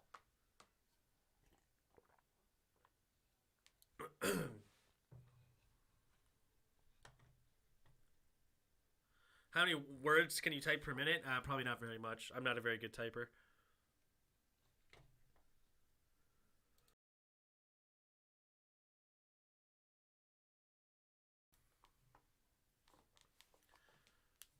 Thoughts on Carson Strong? Yeah, I'm not a Carson Strong guy. I mean, that interception was horrible yesterday. To me, he is not impressive at all. Super unimpressive. Malik was terrible as well. He had Terrell Pryor when he went to the Raiders. He definitely had one horrible throw that got bailed out by a pass interference call that was way underthrown. Kobe Bryant got called for the pass interference where he shouldn't have, because that thing was severely underthrown, like 10 yards underthrown. But Malik Willis, to me, I liked what I saw as far as pocket presence, where I was not impressed by Malik Willis's pocket presence from the film I watched in his season, the prior games during the season. So I was pleased to see that he had much better pocket awareness and keeping his eyes up downfield. That was nice for me for Malik Willis. Malik Willis definitely has a strong arm, but he has a lot left to be desired with accuracy and understanding. But the physical tools are there. I would say he's better than Terrell Pryor coming out because he's also fast. I don't think he's as fast as Lamar Jackson, but he's definitely got plenty of speed to be dangerous at the next level. It's just going to be continuing to work on that arm. So I don't hate Malik Willis as much as I once did, but there's still a lot left to be desired. I think he's going to be drafted in the first round just because of that potential upside that he could be maybe like Lamar Jackson. But I think similar to Lamar Jackson, he should be at best a late first round pick, most likely a second or third rounder with some potential upside. But I'm not the biggest Malik Willis fan for sure overall. The only two guys that look like first round picks to me right now are Kenny Pickett and Desmond Ridder. That's it. And I don't even think that they're necessarily highly sought after first round picks between those two. You know, I think what's his name's a Derek Carr, Kenny Pickett, maybe a little bit better Derek Carr, maybe. And then you have the Desmond Ridder, who comps to two guys that failed in the league, like Marcus Mariota and Desmond Ridder. So I would probably say Pickett's still my number one, Ridder still my number two. And then I like Bailey Zapp as maybe like a third round pick or something like that. I think he's a smart quarterback. I think he gets the ball out quick. I think he's very intelligent. So I like Zapp, but he's obviously physically not very daunting. He doesn't have great physical attributes that you would like to see, but he can move a little bit. He kind of reminds me maybe of a smarter Heineke, honestly. So I don't hate Zapp. Or Zappy. Carson Strong, I'm completely out on. I talked about Malik Willis. And who was the other quarterback in this one? Oh, and Sam Howell. I don't know. Sam Howell reminds me of a little bit bigger Taylor Heineke, honestly. Like, as far as, not even like height-wise. I think they're about the same height. It's just a little bit heavier. So, I don't know. I'm not the biggest Sam Howell fan. I know a lot of people like Sam Howell, but Sam Howell is not somebody I really look at. Matt Corral is just not a first-round pick to me because he's not very big. He takes way too many injuries. He's fumbles all the freaking time. I mean, good gosh. I watched 3 games and I saw no less than 10 fumbles. I mean, he puts it on the ground way too often. So Matt Corral, while I agree, I like him as a smart quarterback. He's got good legs. I think he has a solid arm. He's very good on the quick game, getting the ball out quick on the slant pass. He's awesome at that. But overall, Corral to me is not a first-round pick. So if Pickett's taken, y'all should take Drake London or Garrett Wilson, potentially. I can't believe Steelers prefer Malik Willis over Kenny Pickett. I'm not shocked by that. Because, yes, Kenny Pickett's the more NFL-ready quarterback today. But honestly, I do agree with what everybody's saying. I think the highest potential upside guy, but I think it's very unlikely he reaches it. But technically, I think the highest upside guy is a guy like Malik Willis with the ability to be an extreme dual threat guy. But you're going to have a lot to work to do with him. He's going to have to get rid of a lot of bad habits. Howell doesn't throw softballs. He puts zip on the ball, unlike Heineke. So you're just saying he has a stronger arm? I can give you that. That's fine.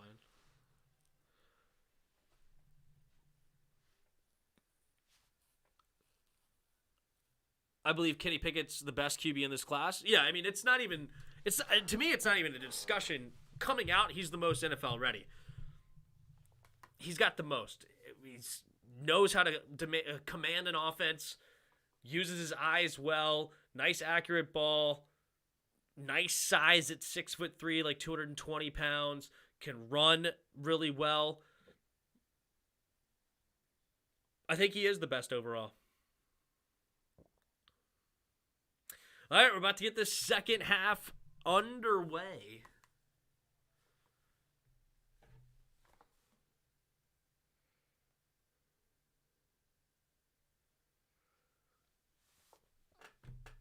Here we go.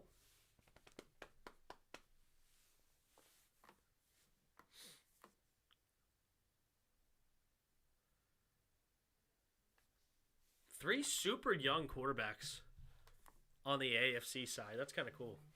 The new era has begun. Justin Herbert, Mac Jones, and Pat Mahomes, the starters. Russell Wilson, Kirk Cousins, they're oldies. They're about the same age, drafted the same year. And then you got Kyler Murray, also young. But why do you need a rookie when we're going after Jimmy G? You know, that's a great point, Pig. I honestly don't know why I'm even thinking about this. Kenny has similarities to Justin Herbert, but it's still early to consider. He just doesn't comp to Justin Herbert to me. Isn't Justin Herbert like 6'5"? And Justin Herbert has a way stronger arm.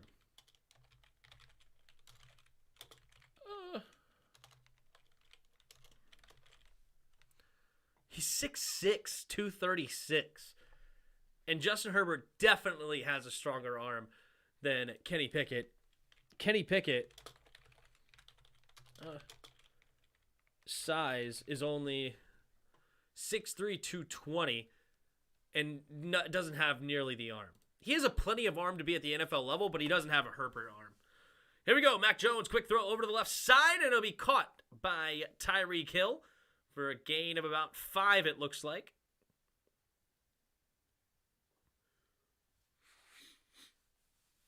The true question is what the Jaguars will do. Will they go for an edge rusher like Aiden Hutchinson? But what makes sense is to trade down. Well, the thing is it takes 2 to tango. And why would somebody trade up to the number 1 spot? Like, why would that be a thing? Quick throw over to the right side. Tyreek Hill will get the first down, it looks like. Micah Parsons in on the tackle. Yeah, Pickett still has more to develop. It's not even so much the develop. I mean, it's just, he just isn't the physical specimen that Justin Herbert is. That's why I don't compare him to him. I mean, the real comparison to Justin Herbert is that just they look alike. They have a similar hairstyle, but I think he compares more to like a Derek Carr. Handoff up the middle for Jonathan Taylor, and Taylor will get the first down.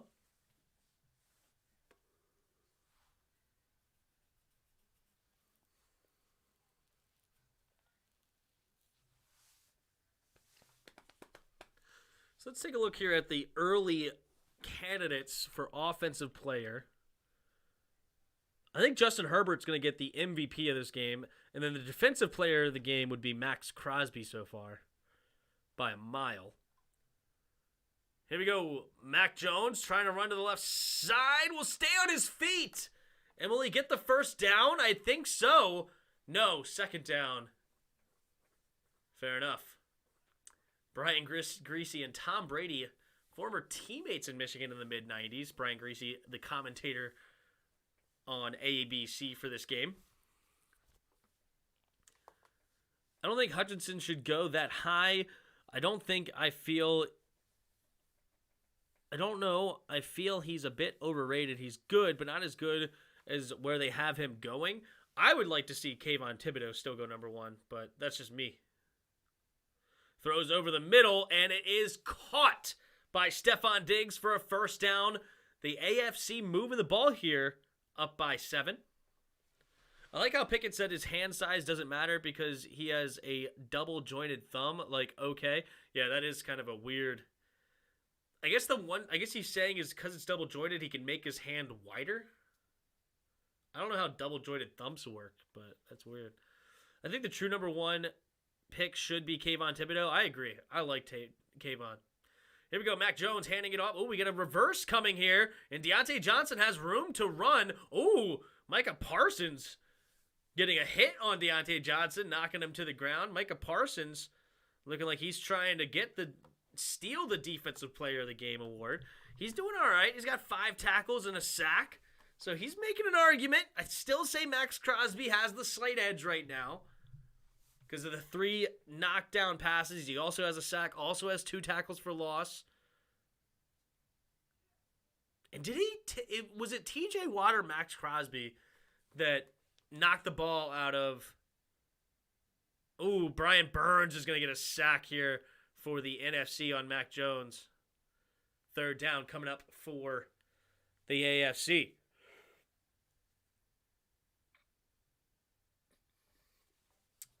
I have double jointed thumbs. Yeah, that's funny. 3rd down. But anyway, what was I saying? Oh, yeah. Who got that? Who tipped that away? Was it TJ Watt? I don't know. It's hard to say. All right. 3rd and 8.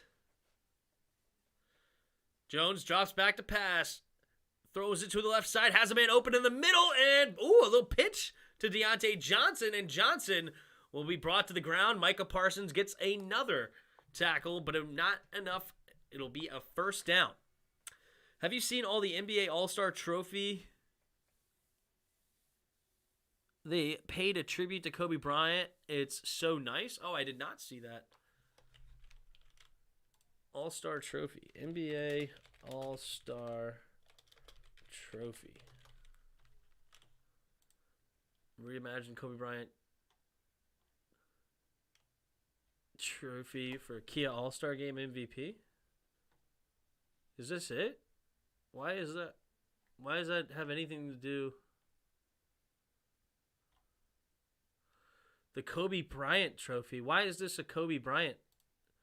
What does this have to do with Kobe Bryant? I guess it just says his name on it. This to me doesn't look like anything to do with him, but it looks interesting. It looks cool. Yeah, the Kobe Bryant trophy. Fair enough. All right, here we go. Mac Jones in the shotgun.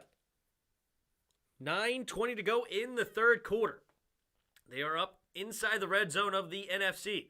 Jones drops back to pass, steps up into the pocket, throws it underneath, and it'll be caught by Stefan Diggs, but immediately tackled by Devin White.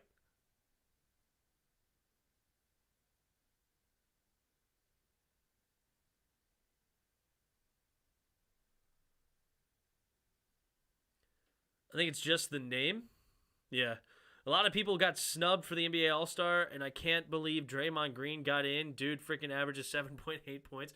Well, he's also a defensive guy, right? It's just like Ben Simmons, who got in with only like 12 points a game or something like that. But he had a lot of assists, and he was a great defensive player.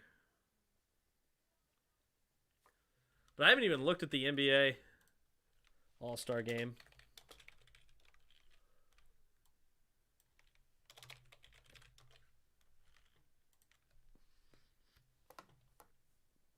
So Durant, James, Giannis, Stefan,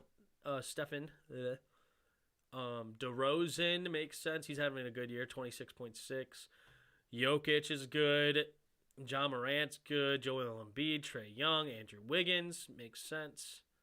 Actually, Wiggins, he's a starter? That actually doesn't make as much sense to me. Like, why wouldn't Luka be the starter over him?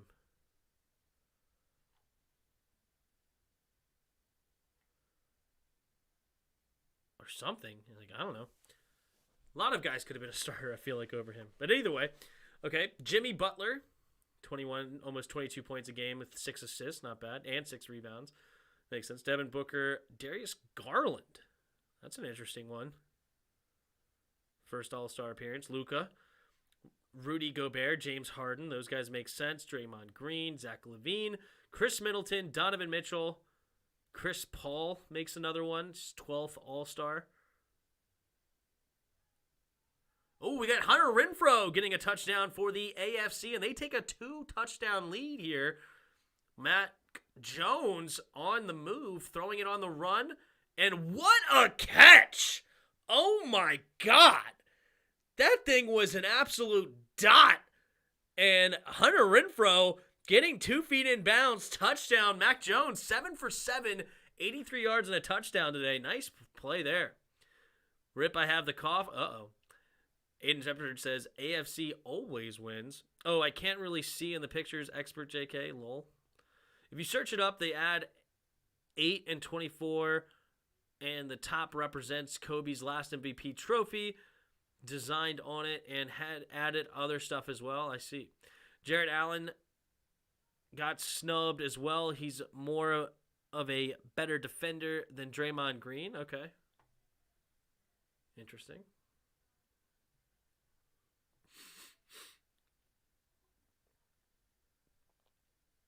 Yeah, Draymond.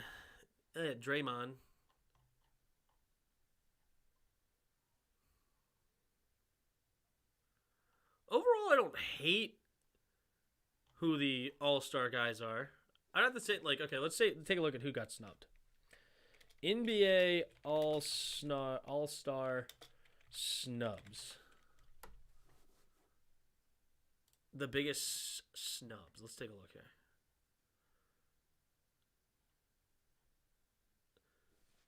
Come on.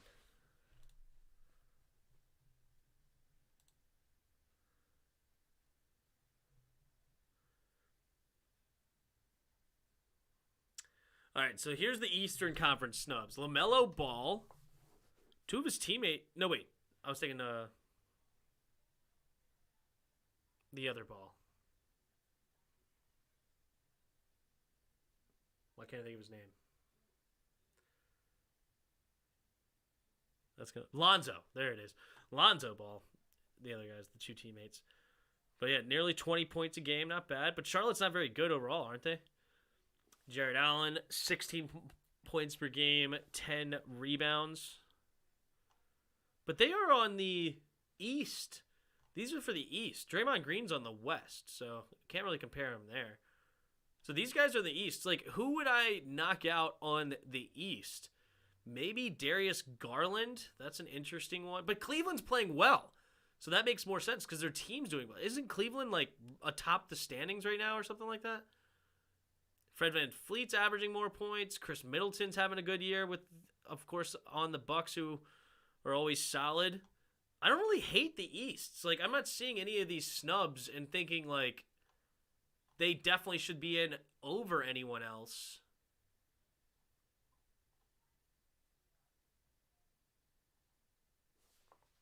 I don't know. All right, here's the Western Conference snubs. San Antonio. Anthony Davis got snubbed. That is interesting. I would have put Anthony Davis. Has he just not played enough games? Maybe that's the whole thing? He missed 21 games, so I guess that's the whole point. I guess so.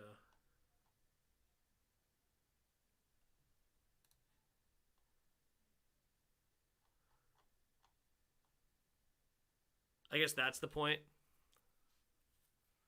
I don't know. There's not many snubs on the West, though, at least not listed. They have Anthony Davis and Juwante Murray. But the Warriors are doing way better, so I don't know. It's interesting. Cavs are 5th in the standings? Okay, fair enough. I like the all-black Washington jersey, says Andrew. I wasn't on during the stream where you talked about the new Washington jerseys, but what do you think about them? I think they're cool. I mean, I don't hate any of the jerseys except I guess the white ones. I think that they need to make the sleeves a dark burgundy and maybe the collar. But I like the gradient. Oh, nearly another interception here. But I like the gradient numbers on the front. I think those are cool. So when are the Wizards going to blow up the team? Well, apparently they're trying to add a piece in Sabonis. We'll see if that happens. But anyway, all right, let's get back into this Pro Bowl game. We got just under 7 minutes to go here in the third quarter. AFC has a 13-point lead, and Russell Wilson is on the field, 3rd and 7 at their own 28-yard line. 2 receivers to each side. Wilson in the shotgun. Dalvin Cook in the backfield with him. Wilson takes a snap, drops back to pass, steps up. TJ Watt got a hand on him, but he escapes, throwing it back across his body and throws it into the dirt. Looking for Kyle Pitts, and that'll bring up 4th and 7. By the way, Metro won the NHL All-Star Game. The Metro is the Caps division. The NHL does a 4-division playoff instead of a conference versus conference. Oh, that's kind of cool. I was right. Washington Commanders did get a new mascot. I don't even know who the mascot is right now. My issue with Willis was he couldn't do a squat at Auburn. So went to Liberty, and it's not like he put up stellar numbers there either. Is that no, it's an incomplete pass. So, all right, the AFC is going to get the ball back, and it looks like the AFC is going to run away with this potentially if they get another score here. But I don't know. Like, I agree that the numbers aren't like stellar. Like when you look at like Bailey Zapp, who, I mean, how many great players are going to be from Western Kentucky, but yet he's still putting up 62 touchdowns, like 5,600 yards or something like that, 5,800 yards, like one of the best college seasons ever in a lower division. You don't see that with Malik Willis. And I don't know, like they say his offensive line wasn't very good, and he does avoid a lot of rushes, but at the same time, like a lot of those sacks you could even put on him because he holds on to the ball too long. But I don't know. I hear what you're saying because the stats don't blow you out of the water, but when you watch the tape, he does have great mobility, and he does have a strong arm. Here we go. Herbert handing it up off the middle for Najee Harris, and Najee Harris will only get a gain of 1, maybe 2, and Jonathan Allen on the tackle. By the way, the NFC hasn't won the Pro Bowl since 2012. That's not true. They've won the last 4 in a row. What do you mean?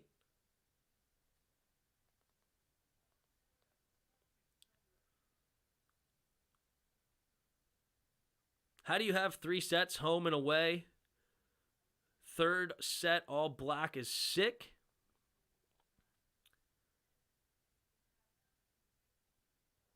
Watch Commanders, all black uniforms, great drip. Yeah, I think they're nice. Ooh, Tyreek Hill makes a nice catch. And that'll bring up 1st down and 10. Inside the red zone goes the AFC. 5 minutes to play here in the 3rd quarter. Tom Brady said Lamar Jackson is the next GOAT stepping up. Any thoughts? I mean, I just disagree. I mean, Lamar is obviously a stud. I like Lamar, but I don't put Lamar in the same class as Mahomes. I would put Mahomes number 1. I just would. You know, like, and we'll see if Josh Allen can continue to put up phenomenal numbers. He's just a different guy than Lamar Jackson, but we'll see. And then Justin Herbert's also another great one. Here we go. Justin Herbert throwing it to the end zone, and it'll fall incomplete. 2nd and 10. Like, Lamar Jackson's a stud. I don't want to act like Lamar Jackson's not a stud, but I don't think he's the GOAT right now. Lamar's not going to be the next GOAT. Yeah. I just don't think so. No, the AFC won last 4 in a row. I swear I was seeing it earlier. Didn't the NFC win last year 38-33? 2021 Pro Bowl.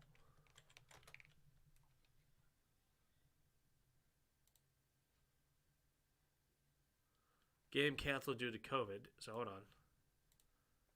2020 Pro Bowl. Oh, the AFC won. You know what? I must have misread the ESPN thing. So AFC won 38-33. That was weird. I misread that big time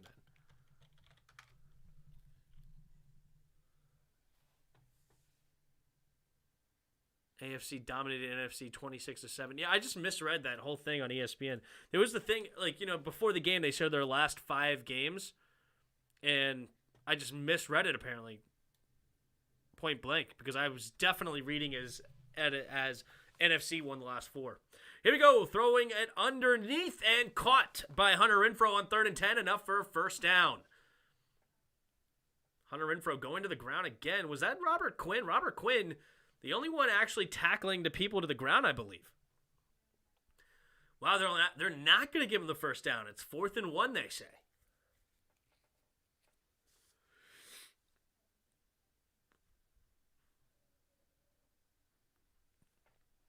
Andrew, I know, but Brady needs to chill. That's funny. All right, 4th and 1. Supposedly, I think it's 1st and 10. Or 1st and goal from the 6, actually. But no, they're going to give it to Najee Harris, and Najee Harris will get the first down with relative ease. So 1st and goal now for the AFC. From 2013 to 2015, it was the legend coach versus legend coach. Yeah, I remember that. They went back to the NFC versus AFC. I got you.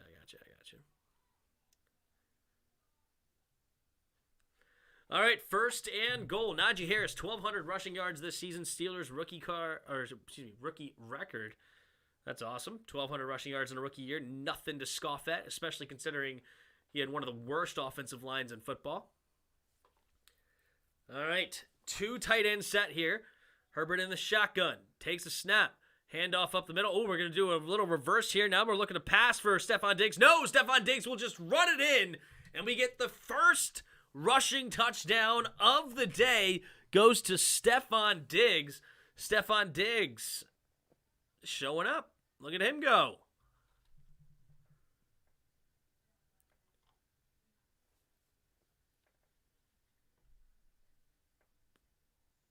Brady will be the next Patriots head coach. That would be funny. That would be hilarious. But I don't think so. I think the whole idea of him not playing is to spend more time with his family. So I don't think he's going to the coaching route at all, at least not anytime soon. And he's already 44 years old. I mean, if he waits another 5 years, I mean, he's getting up there already. The worst contract free agency, Bleacher Reports, is Jonnu Smith.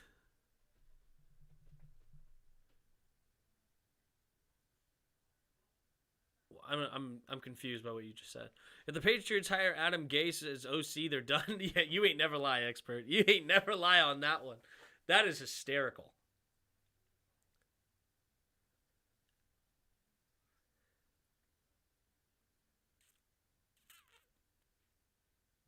That would be hysterical, though, if that is true. The the replacement for Bill Belichick is Brady, and then Brady wins a Super Bowl within the first 3 years, and it's like conversation over. It was all Brady that won for those 20 years.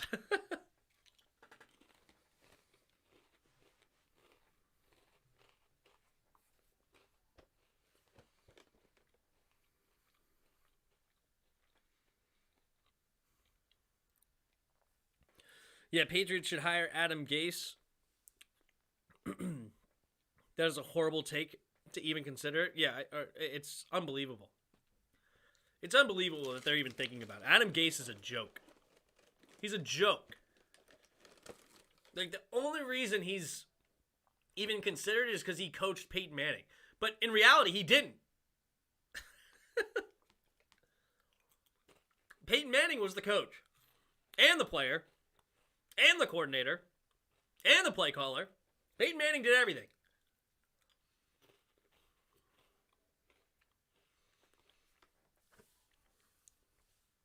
NFC flat on sucks. Yeah, well, AFC doing it again. Tom Brady should own the Commanders. That would be amazing.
right, here we go.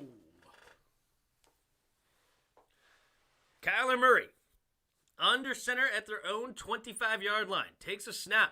A weird play here. Deebo Samuel has it, and he will get tackled for a loss by T.J. Watt.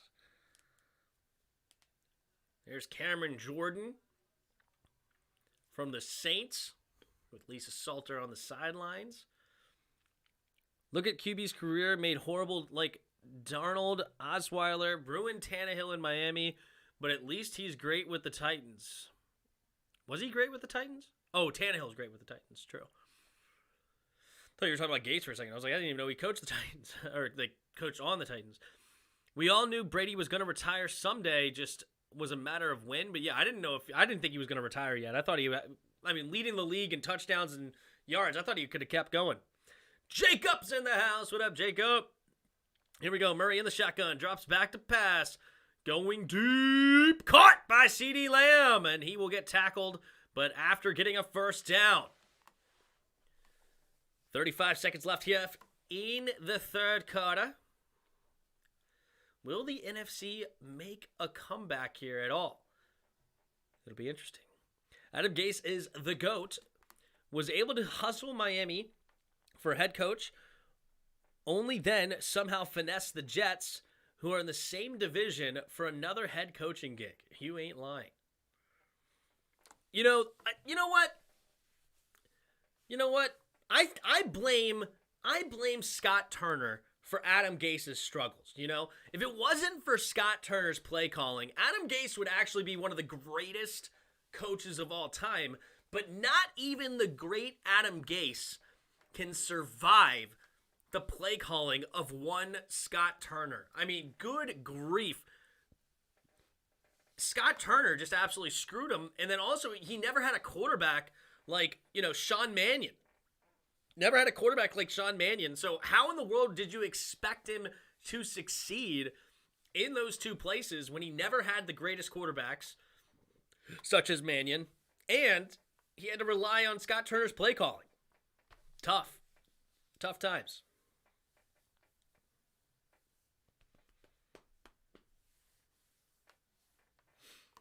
So it's the end of the third quarter. So we got one quarter left. Down by 20. Can the NFC make a comeback? Let's take a look here also with the rest. Mark Andrews is the GOAT. Yeah, Mark Andrews is solid, man. 4 catches, 74 yards, 2 tugs. Not a bad day for him at all. I think Justin Herbert's going to get the MVP of this game. I mean, 7 for 10, 98 yards, 2 tugs. Solid. He's the only quarterback to not throw an interception. Russell Wilson has 2 for his own right. Mac Jones, 9 for 13, 93 yards, a touchdown, and a pick, though. So I think Justin Herbert is the front runner for the MVP, unless they go defensive and Max Crosby's in there. Devin White already has 10 tackles. Micah Parsons has 8 tackles with a sack. I don't know. It's going to be interesting. I think defensive player of the game, though, goes to Max Crosby.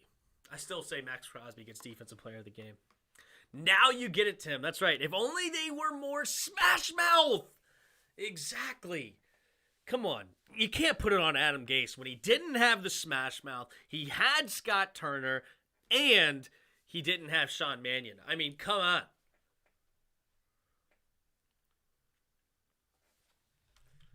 I don't know what you expected out of him. Really don't.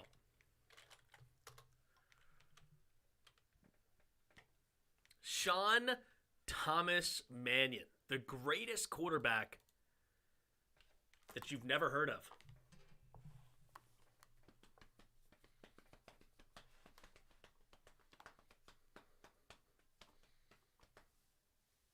Max Crosby's awesome. You ain't lying, Andrew. He is legit. Gotta respect Max Crosby for sure.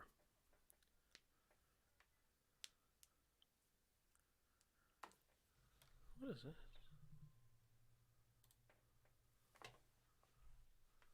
How do I not be attached with this?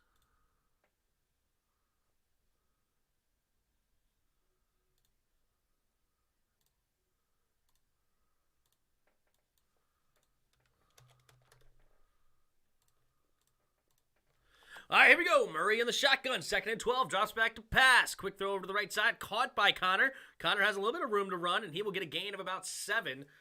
Little two-hand touch rule there. Everybody, subscribe to the channel if you haven't already. Thank you there. Fight for old DC. Appreciate you, bro.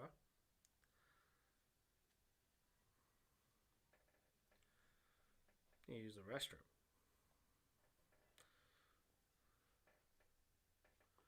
Quick throw to the right side, and it's batted away by Xavier Howard. Justin Jefferson, the intended target. Has Jefferson caught a pass today? I've seen a lot of good defenses on Justin Jefferson. Okay, he does have 3 catches, 24 yards, but man, it's been several times players have been able to knock it away. Denzel Ward has done a good job on him, and now Xavier Howard. Jefferson not having the great Pro Bowl so far. Murray in the shotgun. 4th and 1. I'm guessing it's going to be a run up the middle here. Takes the snap. No, it won't be a run. Murray going deep and incomplete. J.C. Jackson on the coverage looking for CeeDee Lamb.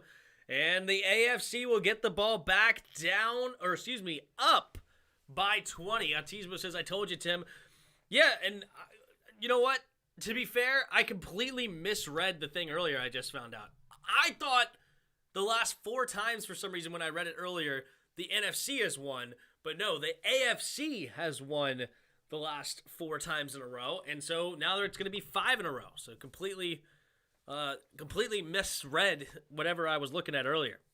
Tim, who goes first, Dan Snyder or Stephen Ross? Dan Snyder's not going anywhere.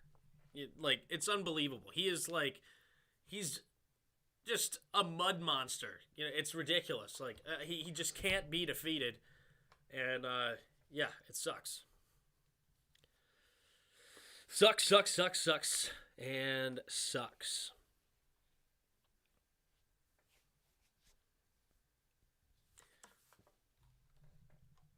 All right, here we go. Defensive player of the game. You guys tell me. Defensive player of the game. We're going to say Devin White, Max Crosby,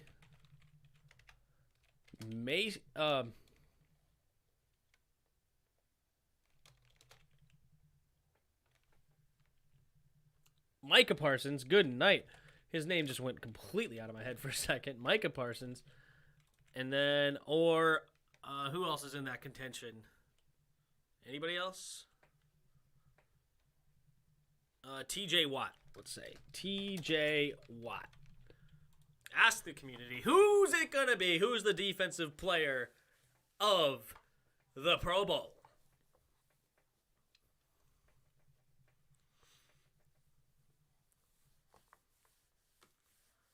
I was like, for some reason when I was here trying to write Micah Parsons, I'm like, Mason Rudolph? No. It's like that was the first thing that was coming to my head. I'm like, why are you thinking Mason right now? Its name's not Mason. Anyway, here we go. So, 14 minutes to go in this 4th quarter. AFC has a stranglehold on this game, but it could get weird with no kickoffs, and they will have an opportunity on 4th and 15 to try to make a comeback. It's going to be interesting. Pat's back. What's up, Pat? Senegal won the African Cup for the first time in their history on penalty shootouts. Great game. Oh, fair enough. Good for them. Don Shula, High School Coach of the Year. Good for you, this guy, whoever he is. Lebo. Don't even know who that is. Here we go.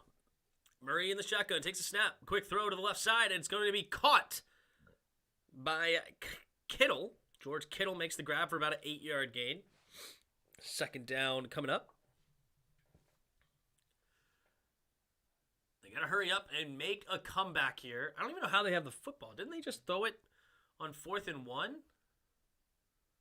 I'm confused. Here we go, Murray. Quick throw over the middle. Caught by Alvin Kamara. And Kamara will get a gain of about 6, maybe 7. 13:20 to go and counting.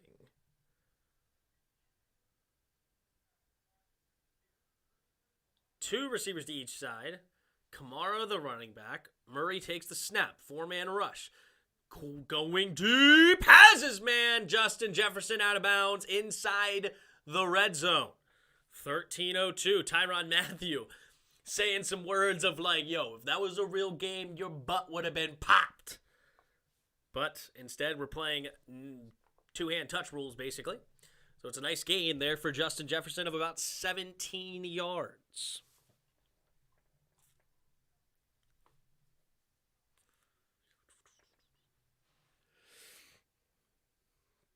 Murray in the shotgun. 2 receivers to each side. Takes the snap. Drops back to pass. Nobody's really rushing him. Throws it underneath. Caught by Kittle. Turns upfield, and he's up near the 10-yard line. It'll bring up 2nd down. 12.5 to go.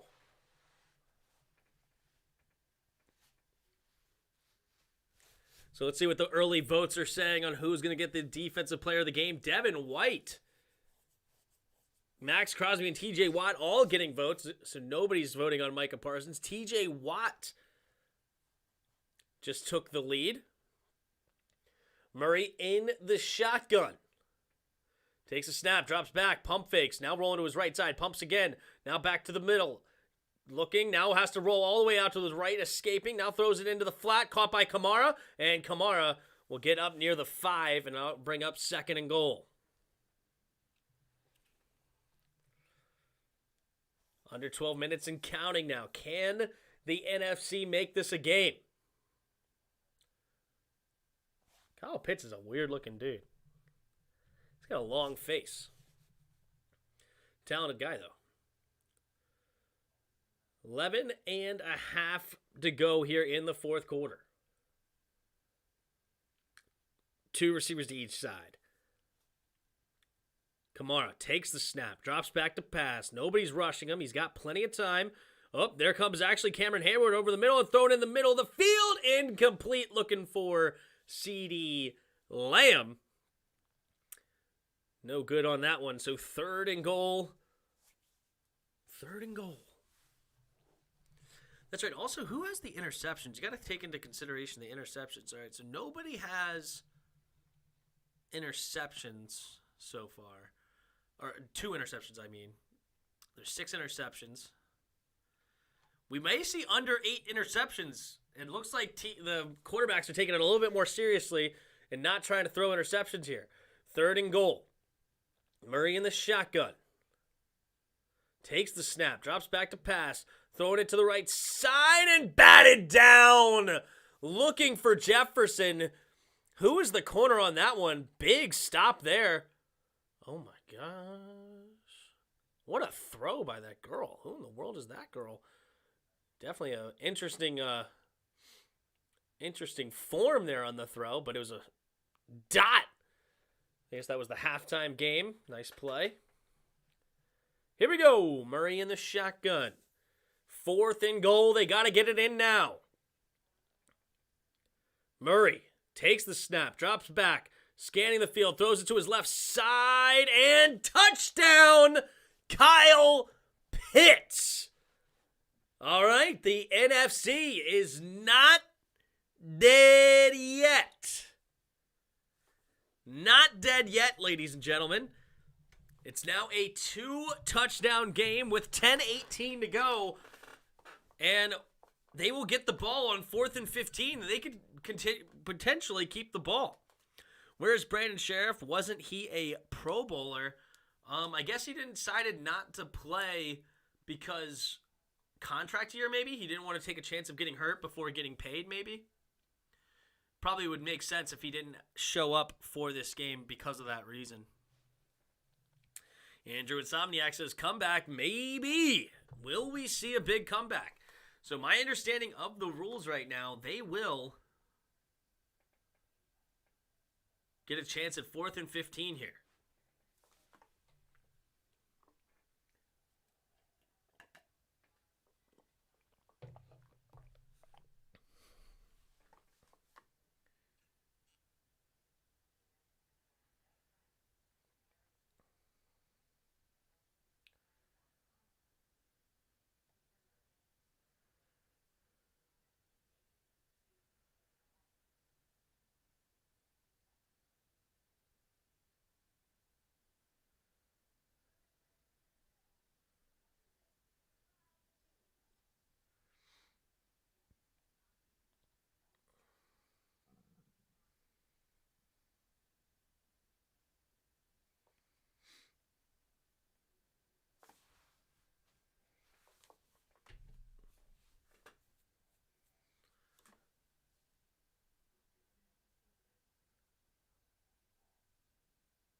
All right.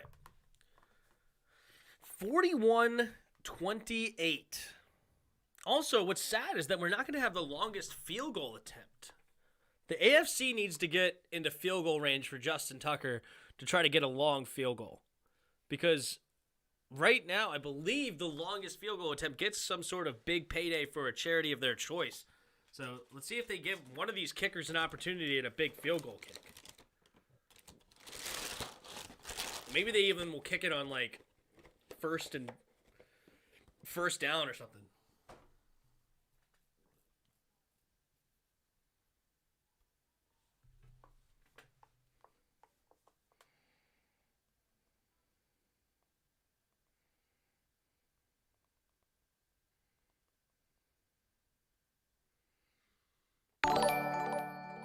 Uh-oh.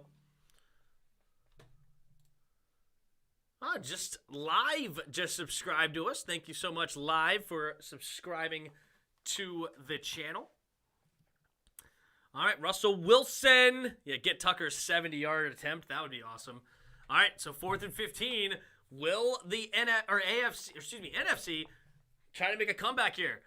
Wilson throws it to the right side, and it will be caught, but not enough for the first down. So the AFC will get it inside field goal range. Let's just get a field goal attempt here, huh? Just right off the gate. Give Justin Tucker a long field goal attempt. It's not that long. Maybe like a 50-some-odd yarder. That's what I would like to see. Just take the field goal. Take the points. It'll make it a 16-point game. So the NFC will still have an opportunity with 2 touchdowns and 2 two-point conversions. So that's still interesting. Oh, nope. They're going to go for Mac Jones in the shotgun at their own 35-yard line. So it'd be a 53-yard attempt right now. Takes a snap, handoff. No! Fumble by Mac Jones. So now that's 2nd down. Mac Jones wanted to keep it and run it, but instead just fumbled. Pro Bowl selections in the Super Bowl. Rams had Aaron Donald, Matt Gay, Cooper Kupp, Jalen Ramsey, and Matthew Stafford. The suspects that you would imagine so. And then I wonder how many the Bengals had. I would imagine it would be definitely Jamar Chase, who had an incredible year, but I don't know. Quick throw over the middle, caught by Mark Andrews. That'll bring it up 3rd down and some change. 9.5 to go here in the 4th quarter. Can the NFC get a stop here and make a game of this? Could get interesting coming down the stretch. They're at the 30-yard line. They got to get to the 25-yard line for a first down. Jones in the shotgun, 2 receivers to each side. Renfrow and Johnson on the left. Andrews and Diggs on the right. Jones takes a snap, throwing it to the right side, and it'll be caught by Diggs, but it'll bring up 4th and 1. Will they go for the field goal attempt here?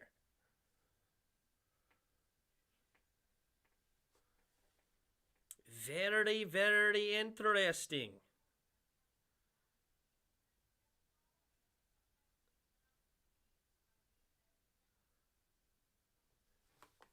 Showing highlights for the Bengals in that AFC Championship game. Stud. Joe Burrow.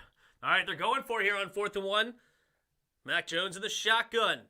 Jones takes a snap, handoff up the middle for Taylor. Taylor will not get the first down. So that'll bring up a turnover on downs, and the NFC is not dead yet. Hold the phone.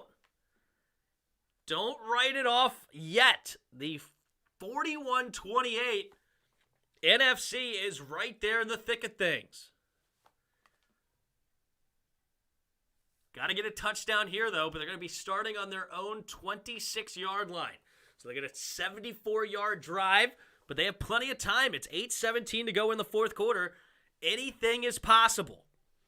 Anything is possible.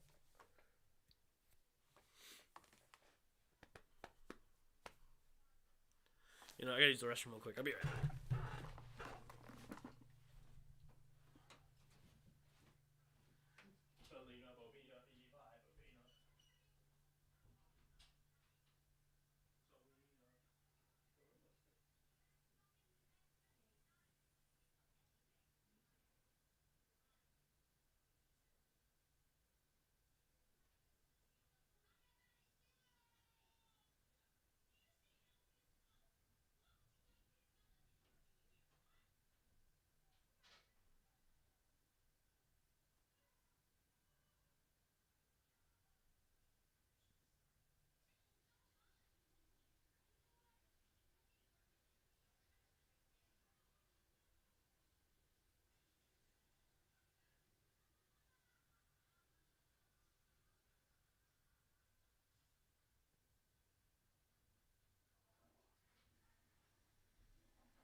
I'm back.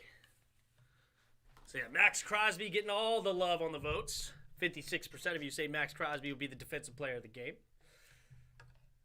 All right, will the AFC come back? They were down by 20. They have the ball now down by 13.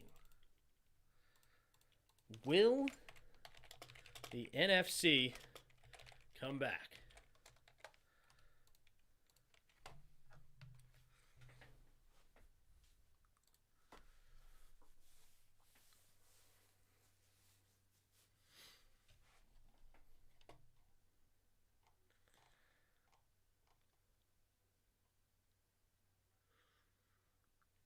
I bet they would come back if they had Scott Turner, the play caller. Maybe run a little smash mouth.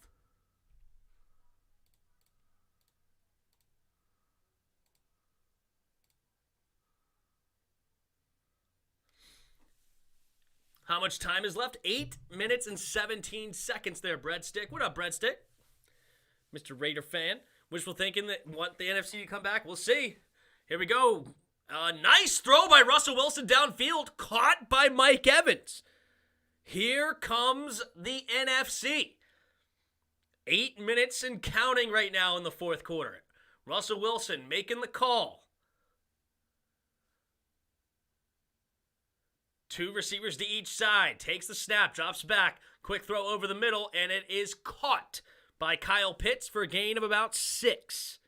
Second down coming up. Oh my goodness gracious. That's AJ Cole. For a half second, I just thought I saw Gardner Minshew. I was like, what? Gardner Minshew's here. But no, it's AJ Cole who's got the hair and the mustache there for like Gardner Minshew does. Russell Wilson takes a snap, handoff up the middle for James Conner, and James Conner will get enough for the first down. Not going to lie, I don't know what it is, but the more I look at these NFC jerseys, the more I want one.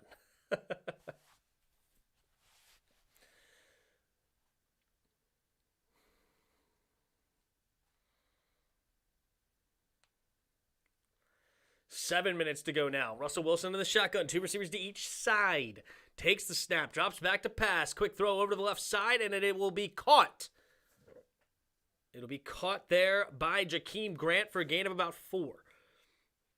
Clock continues to move. Second down and 6 for the NFC. 6:40 and counting here. Got to put up a touchdown, and they're only down by 13, so 2 touchdowns and 2 extra points will be enough. Wilson in the shotgun, takes the snap, drops back to pass. Wilson pumping, now rolling to his right side, scanning the field, throwing it underneath. Caught by Justin Jefferson, and they will give him a gain of 4-ish. So third down and short coming up. 6 minutes and counting now. They're hurrying up to the line. Russell Wilson, 2 receivers to each side. Wilson takes the snap, handoff up the middle for Connor, and he will not get to the first down marker. He will only gain about a half yard. So that'll be 4th down. 4th and 2. They got to put more incentives for the Pro Bowl. Like if a team loses, the players must forfeit their entire contract. Oh, God. Could you imagine? Here we go. Russell Wilson in the shotgun. Wilson takes the snap, scans the field, looking to throw, and he will not escape the sack. Max Crosby just got a game-ending sack, pretty much cementing him as the defensive player of the game, if not the straight-up MVP of the game. He has had an incredible day. Nice spin move. Oh, wow. Terrible blocking there by the right tackle. Not even really trying at all. But yeah, Max Crosby, 2 sacks, 3 tackles for loss, and 5 tackles on the day, including some batted passes as well. Yeah, 3 pass breakups. Yeah, definitely defensive player of the game for the hometown favorite being in Las Vegas. 5:18 to go now in the fourth quarter. Not looking good for the NFC. Will we see a long Justin Tucker field goal potentially here? Justin Herbert now the quarterback. 2 receivers to each side. Herbert will take the snap and hand it off up the middle here for Nick Chubb. Vita Vea will get the tackle. So gains only about 1 yard.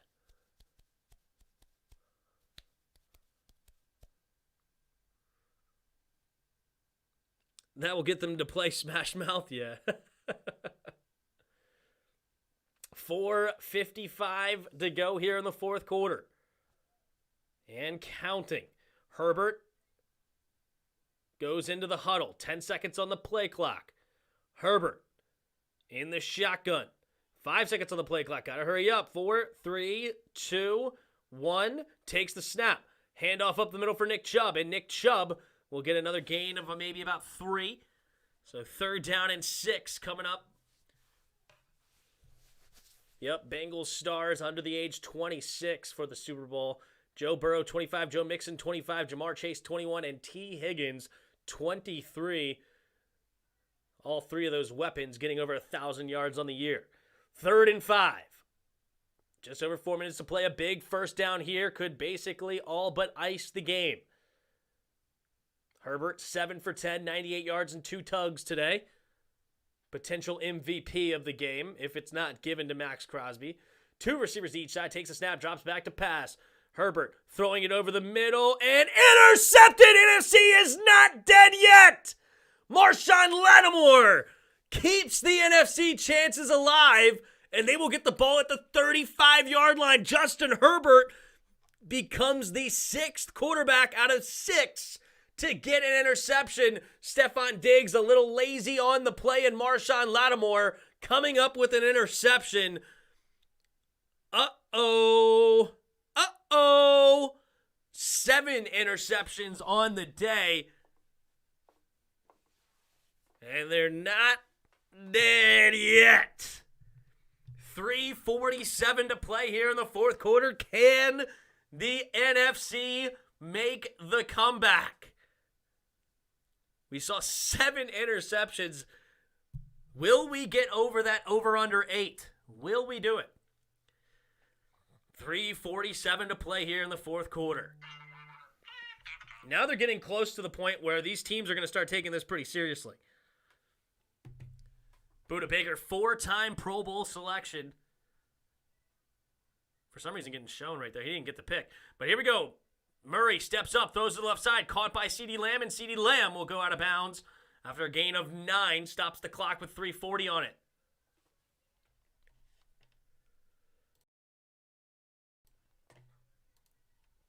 Herbert's trash. Chargers should trade him to us for Bobby McCain. Only a fair trade, I believe.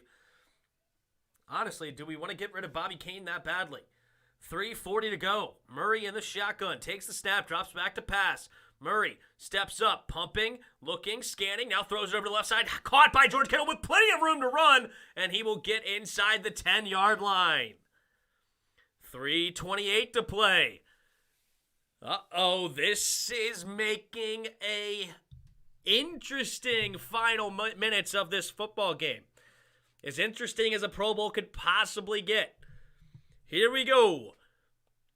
They are up to the 7-yard line they gave them. 3:10 to play in the fourth quarter. 1st and goal. Murray in the shotgun. 2 receivers to each side. Murray, with Dalvin Cook standing next to him, takes the snap. 4-man rush. Pump faking. Now rolling to his left. Scanning the field. Throws it to the flat, and it's going to be caught. Nice one-handed catch by Dalvin Cook, out of bounds. Stops the clock with 2:50 to play. 30 seconds on the play clock. Nice grab, nice snag. Gets in bounds. Up to the 5. 2nd and goal. 2 receivers to each side. Takes the snap. Murray scanning. Slant pass, and it's dropped by Justin Jefferson. Xavier Howard, tough on the coverage.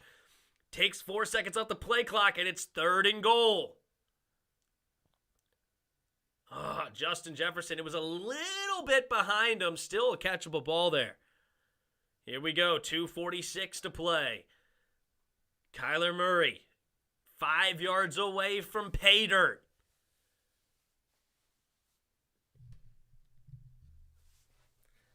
Third and goal. 2 receivers to each side. We got a fullback in the left, tight end on the right. Murray going to the end zone, and him and CeeDee Lamb not on the right page. Now it's 4th and goal from the 5.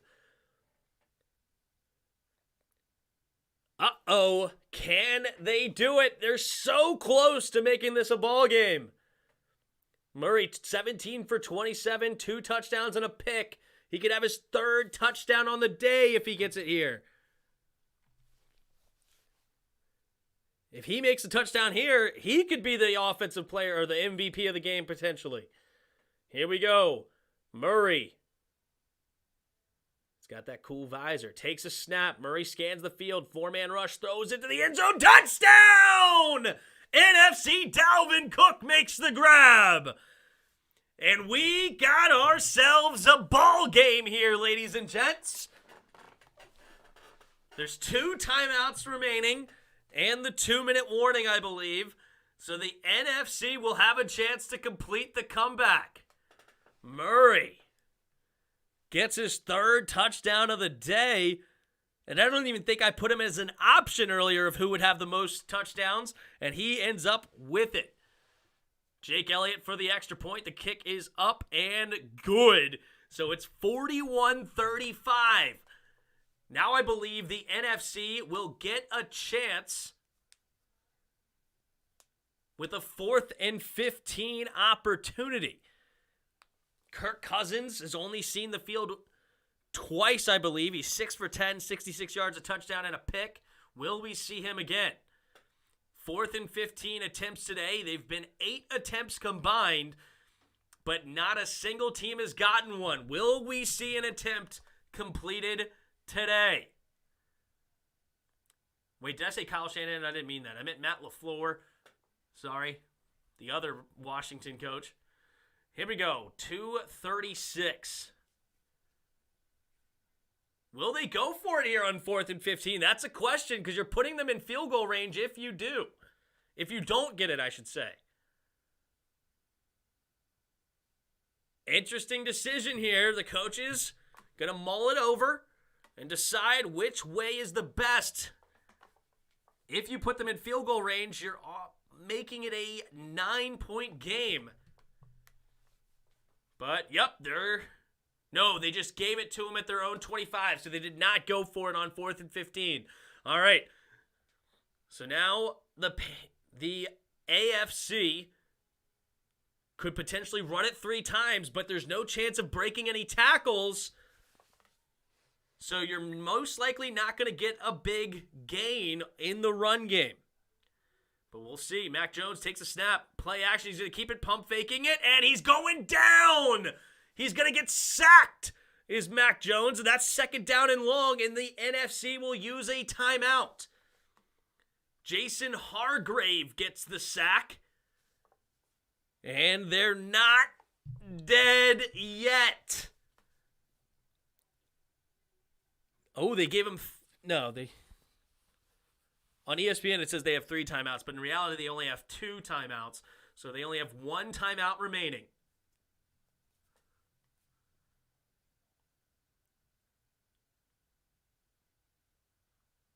All right, 2nd and 15 after the sack. Mac Jones in the shotgun. 2 receivers to each side. Mac Jones may be looking to throw here. Takes the snap. No, handoff up the middle for Najee Harris. Najee Harris will slip a couple of tackles and get a gain of about 7, maybe 8. Devin White gets another tackle. All right, clock continues to run, and the NFC will use their final timeout. So now it'll be 3rd and 8. The AFC has a decision to make because if they run it here, they'll only bring it down to the 2-minute warning. Will we see a punt for the first time today? A.J. Cole could be the only punter to see the field potentially. 4th and 15 is a weird rule. Yeah, I mean, it makes it kind of cool because it gives you an opportunity to keep the ball instead of going for an onside kick. I kind of like the rule, to be honest with you. I think it's more interesting than an onside kick. The onside kick is not very fun to me, especially considering they changed the rules.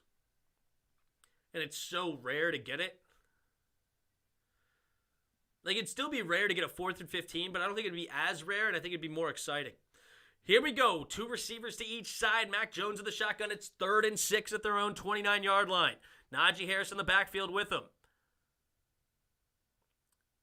Takes the snap. 4-man rush. Now they're seriously rushing for it. Mac Jones pumping. Can he get to the first down? No. Wait a minute. Yeah, they're going to say he's down, and it's going to be 4th down. Mac Jones is going to run all the way to the end zone, though. Look at the...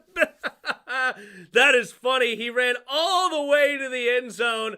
Gives a little dance in the end zone. Good for Mac Jones. But the clock will stop now with 2 minutes on the clock. He's mad. Not really. He's smiling as he's coming back.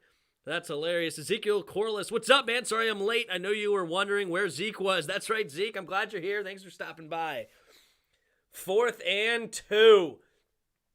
So will the AFC punt it away, or will they go for it? I believe we may see the first punt of the day. McCorkle is better runner than Zeke at this point. Yup. What's his name? John McCorkle Jones or something like that? Or isn't his first name actually something generic? Mac Jones. Michael McCorkle Jones.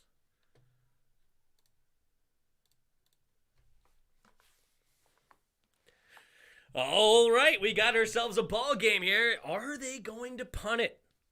Mac Jones got the wheels. You saw him go, man. He was on.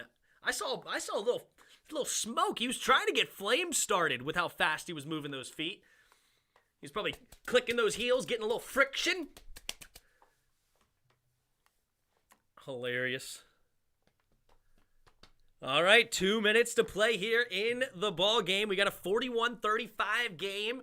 Who will be the quarterback for the final drive? Kyler Murray, 18 for 27, 160 yards, 3 touchdowns and a pick. Russell Wilson is 9 for 17 today, 77 yards, 2 picks. And then Kirk Cousins, 6 for 10, 66 yards, a touchdown and a pick.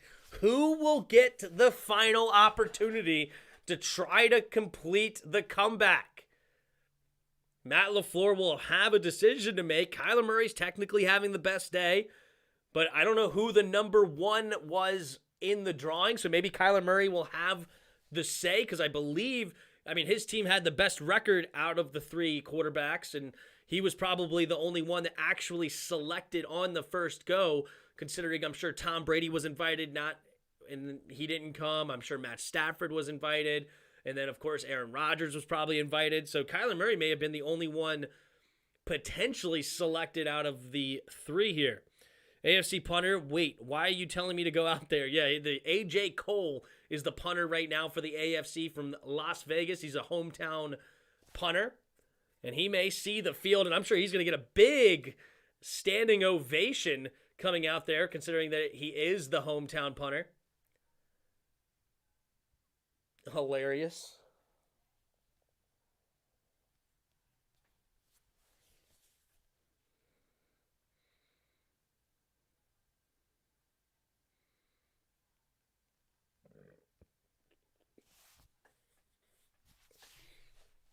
All right, here we go. 41-35. Oh, they're going to go for it here. They're going to try to ice the game. This could be it. Mac Jones in the shotgun. Mac Jones, 2 receivers each side, takes the snap, 5-man rush, and he throws it over the middle. Has his man, first down. Game, set, match. And the AFC defeats the NFC, does not give them another opportunity to complete the comeback. Micah Parsons is so upset. He was mad at his teammates for not covering the correct portion of the field. I'm sure we're going to see kneel downs from here on out. I believe the MVP of the game arguably should be Max Crosby or Kyler Murray.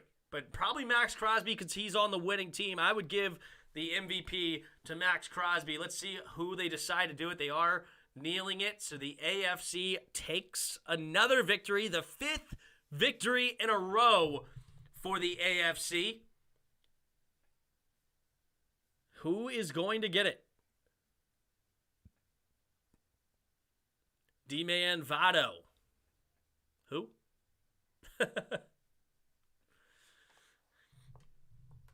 Thanks for everybody stopping on through. It was a fun day, fun game. They made it a little interesting down the stretch. It was very weird rules and weird games they decided to go with. But that will be the final kneel down, and the game is over. Mac Jones is hype. Pat Mahomes comes out to give him a chest bump. So is Derwin James. Max Crosby dapping him up. So good for them. Mac Jones is a mood. Yeah, he is hyped up right now. Is Max Crosby...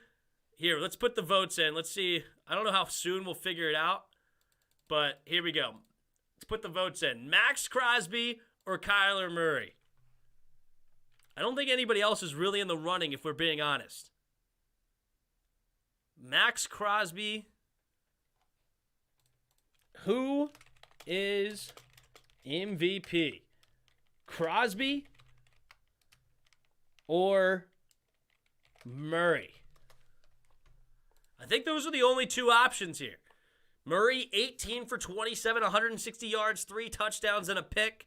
And then on the defensive side for the AFC, Max Crosby, 5 tackles, 3 of them for a loss, 2 sacks, and 3 pass breakups, including the final sack, basically final sack of the game that really hurt the NFC chances of making a comeback.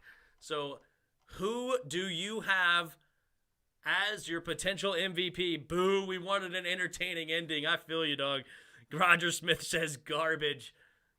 I tried to make it as entertaining as possible. I hope I did something for you guys to make it a little bit of, at least a little fun to watch this game. It's not a very good product, though, if we're being honest. It's really not. You know what's more interesting, dead serious, is the preseason games. At least the preseason games, they're tackling people and they're, the people are fighting for their jobs. It makes it a little bit interesting. This one was not, for sure. What's up, boys? Jared.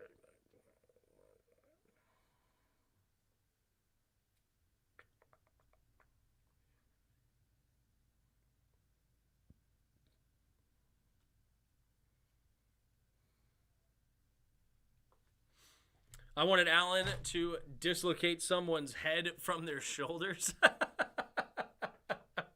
Jonathan Allen, that would have been hilarious. They weren't even tackling. The only person I saw actually tackling was Robert Quinn from Chicago. Robert Quinn, actually, his 2 tackles were legit 2 tackles. He actually put people on the ground. Preseason got stakes? Yeah, I agree. So early votes, Crosby is getting the votes for the potential MVP of this game. He is on the winning team, technically. So not a bad choice.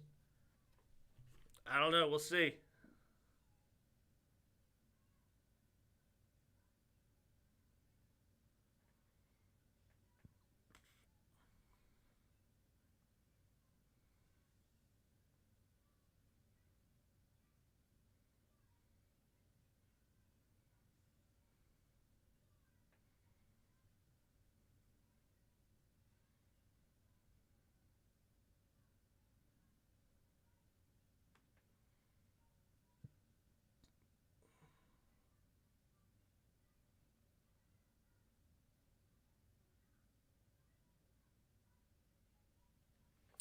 Still want the jersey, though? I don't know.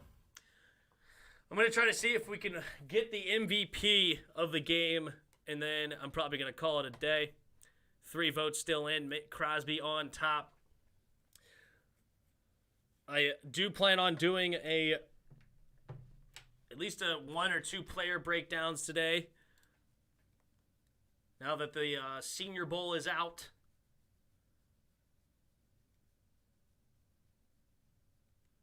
All right, here we go.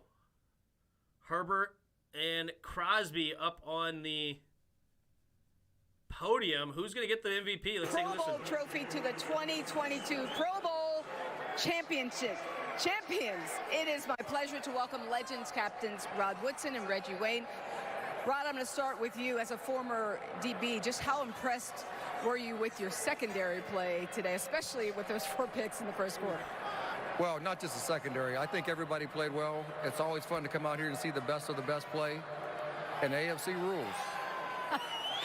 Reggie, what has been the best part about being a part of this AFC team? Probably the burgundy ones, honestly. The black ones are second. Well, once I retired, second. I think I cool. became the white the ones need ultimate work. fan. So the best part about it, just seeing these guys smile and laugh all day, crack jokes, and come together. A lot of people, don't understand that these guys actually are friends and they know each other. So to be here and be a part of it, it was outstanding. Thank you and congratulations to both of you two Legends captains. Now for our MVPs. Oh, we got 2 MVPs.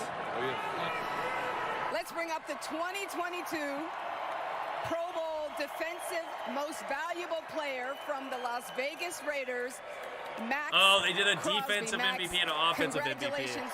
So Justin Herbert did win the offensive MVP. The pick did not hurt him. Max, it seemed like from the very beginning of the game that you were playing just a little bit harder than everybody else. How come? Still, Crusaders would have been Coach cooler than Marinelli's Commanders. been texting me all week not to loaf. I had to set that standard, so I've been working. Had to come out here and put on a show for the fans one last time.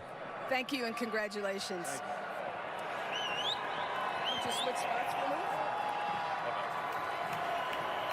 And now our offensive most valuable player from the Los Angeles Chargers. Are they going to do an overall MVP? I hope they do an Justin overall Herbert. MVP. Justin, you had 2 touchdown passes.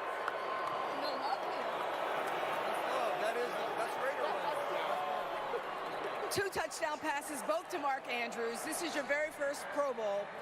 Just tell me, what will you take away from this game and from this Pro Bowl week? I think it's an awesome opportunity to come out here and play with the greatest football players, this game has to offer. And to line up next side of these competitors, it's an awesome opportunity, and had a lot of fun out there.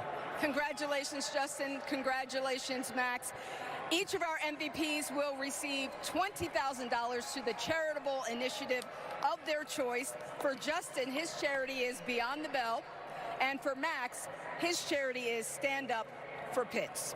Congratulations to the NFC and AFC All-Stars and our most valuable players from the 2022 NFL Pro Bowl. Congratulations After the to bell, y'all. I think it was the other one. That makes sense. That's going to be some sort of after-school project or something. But okay, Lisa, thank you. Stand up for the Pitts? I don't know what that is. It's kind of funny. You got a sense of the AFC West here a little bit, right? No love for the Chargers from Raider Nation. Max. All right, that sucks.